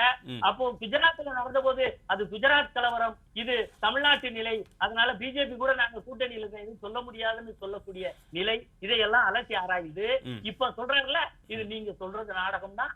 இவ்வளவு நாடகத்தையும் இவ்வளவு விஷயத்தையும் தமிழ்நாட்டில் கொண்டு வந்து அலங்கரித்து பூதகரமாக்கி எல்லாருக்கும் காண்பித்த அந்த செயல் எப்படிப்பட்ட செயல் sir Rajagambeeran sir? Sir Murali sir அவர் ஒரு குற்றச்சாட்டு வைக்கிறார். ஏன் வந்து முதல்ல வந்து பாஜக வந்து கூட்டணியில் எடுத்துட்டு வந்தீங்க அப்படின்ற ஒரு கேள்வி வந்து வைக்கிறாரு. அது மட்டும் இல்லாம நிறைய விஷயங்கள் இருக்கு. அதோட சேர்த்து உங்களோட இறுதி கருத்தை பதிவு பண்ணலாம், நேரம் குறுகியதா இருக்கு. அதாவது ஏதோ இப்பொழுது சிறுபான்மை மக்களை பாதுகாப்போம் என்று ஐயா எடப்பாடி அவர்கள் பேசுவது என்பது புலிகளால் மானுக்கு விடுதலை கிடைத்தாலும் கிடைக்கும், பாதுகாப்பு கிடைத்தாலும் கிடைக்கும். எடப்பாடி பழனிசாமி அவர்களால் சிறுபான்மை மக்களுக்கு பாதுகாப்பு கிடைப்பதற்கு வாய்ப்பே கிடையாது. ஏன் என்று கேட்டால் ஏதாவது 1 தொகுதி 2 தொகுதி ஏதாவது எடுத்து வெற்றி பெற்று நாளை போய் பிஜேபியோடு ஒட்டிக் கொள்வார், உறவாடிக் கொள்வார் என்பது சிறுபான்மை மக்களுக்கு நன்றாக தெரியும். அது மட்டுமல்ல, சிறுபான்மை மக்களுடைய அவர் முடிச்சிட்டோம். வீரராம் அதிவீரம் பண்ணி சிறுபான்மை மக்களுடைய நலனில் திராவிட முன்னேற்ற கழகம் எவ்வளவு பற்றுள்ள இயக்கம் என்பது அனைவருக்கும் நன்றாக தெரியும். அதே போல இந்த பொதுக்குழுவிலே பேசுகிற பொழுது அதிமுகவினுடைய பொதுச் செயலாளர் எடப்பாடி பழனிசாமி அவர்கள் பேசுகிற பொழுது 40க்கு 40 நாங்க தான் ஜெயிப்போம்னு பேசியிருக்கார். நான் சொல்கிறேன், சவால் விட்டு சொல்கிறேன், எடப்பாடி பழனிசாமிக்கும் சொல்கிறேன், அவர் கட்சியை சார்ந்தவர்களுக்கு நான் சொல்கிறேன், 40க்கு 40 நாங்கள் வெற்றி பெறுவோம் என்று சொல்கிறீர்கள். ஒரு இடத்தில் நீங்கள் தமிழ்நாட்டில் வெற்றி பெறுங்கள் முடிந்தால் என்று நான் சவால் விடுகிறேன் ஜி தமிழ் டிவியின் மூலமாக.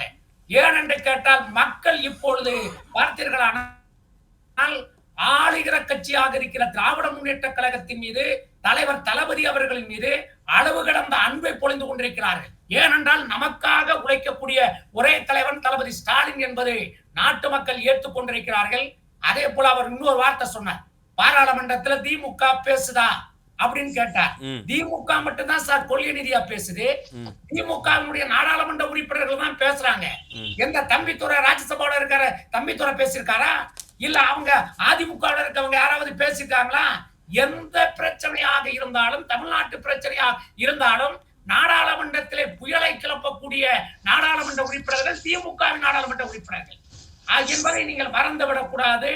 ஆகவே அதிமுகவில் போட்டிருக்கிற தீர்மானம் என்பது குப்பை குழியில் போட வேண்டிய தீர்மானம். அந்த தீர்மானத்திற்கு இவ்வளவு விவாதம் நடத்த வேண்டிய அவசியமே கிடையாது. பஜ்ஜி வாங்கி தின்ன பேப்பரை எப்படி ரோட்டில் போட்டு விட்டு போவோமோ அதே போலதான் அதிமுக பொதுக்குழுவில் போட்டிருக்கிற தீர்மானம். அது ஒரு கட்சியோட பொதுக்குழு தீர்மானம், அது அவ்வளவு இதுவா பேச தேவையில்லை. சொல்லுங்க.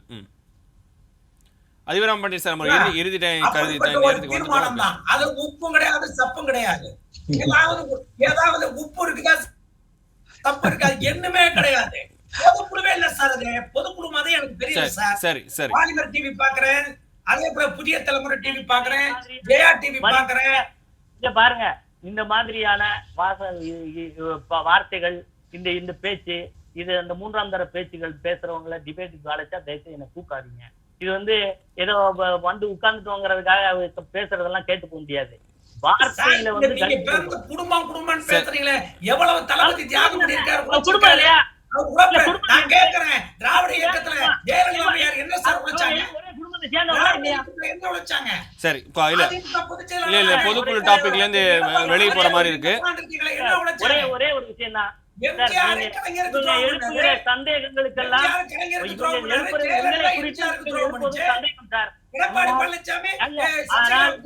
சார், 2 பேருக்குமான நேரம் ஒரே ஒரு நிமிஷம்.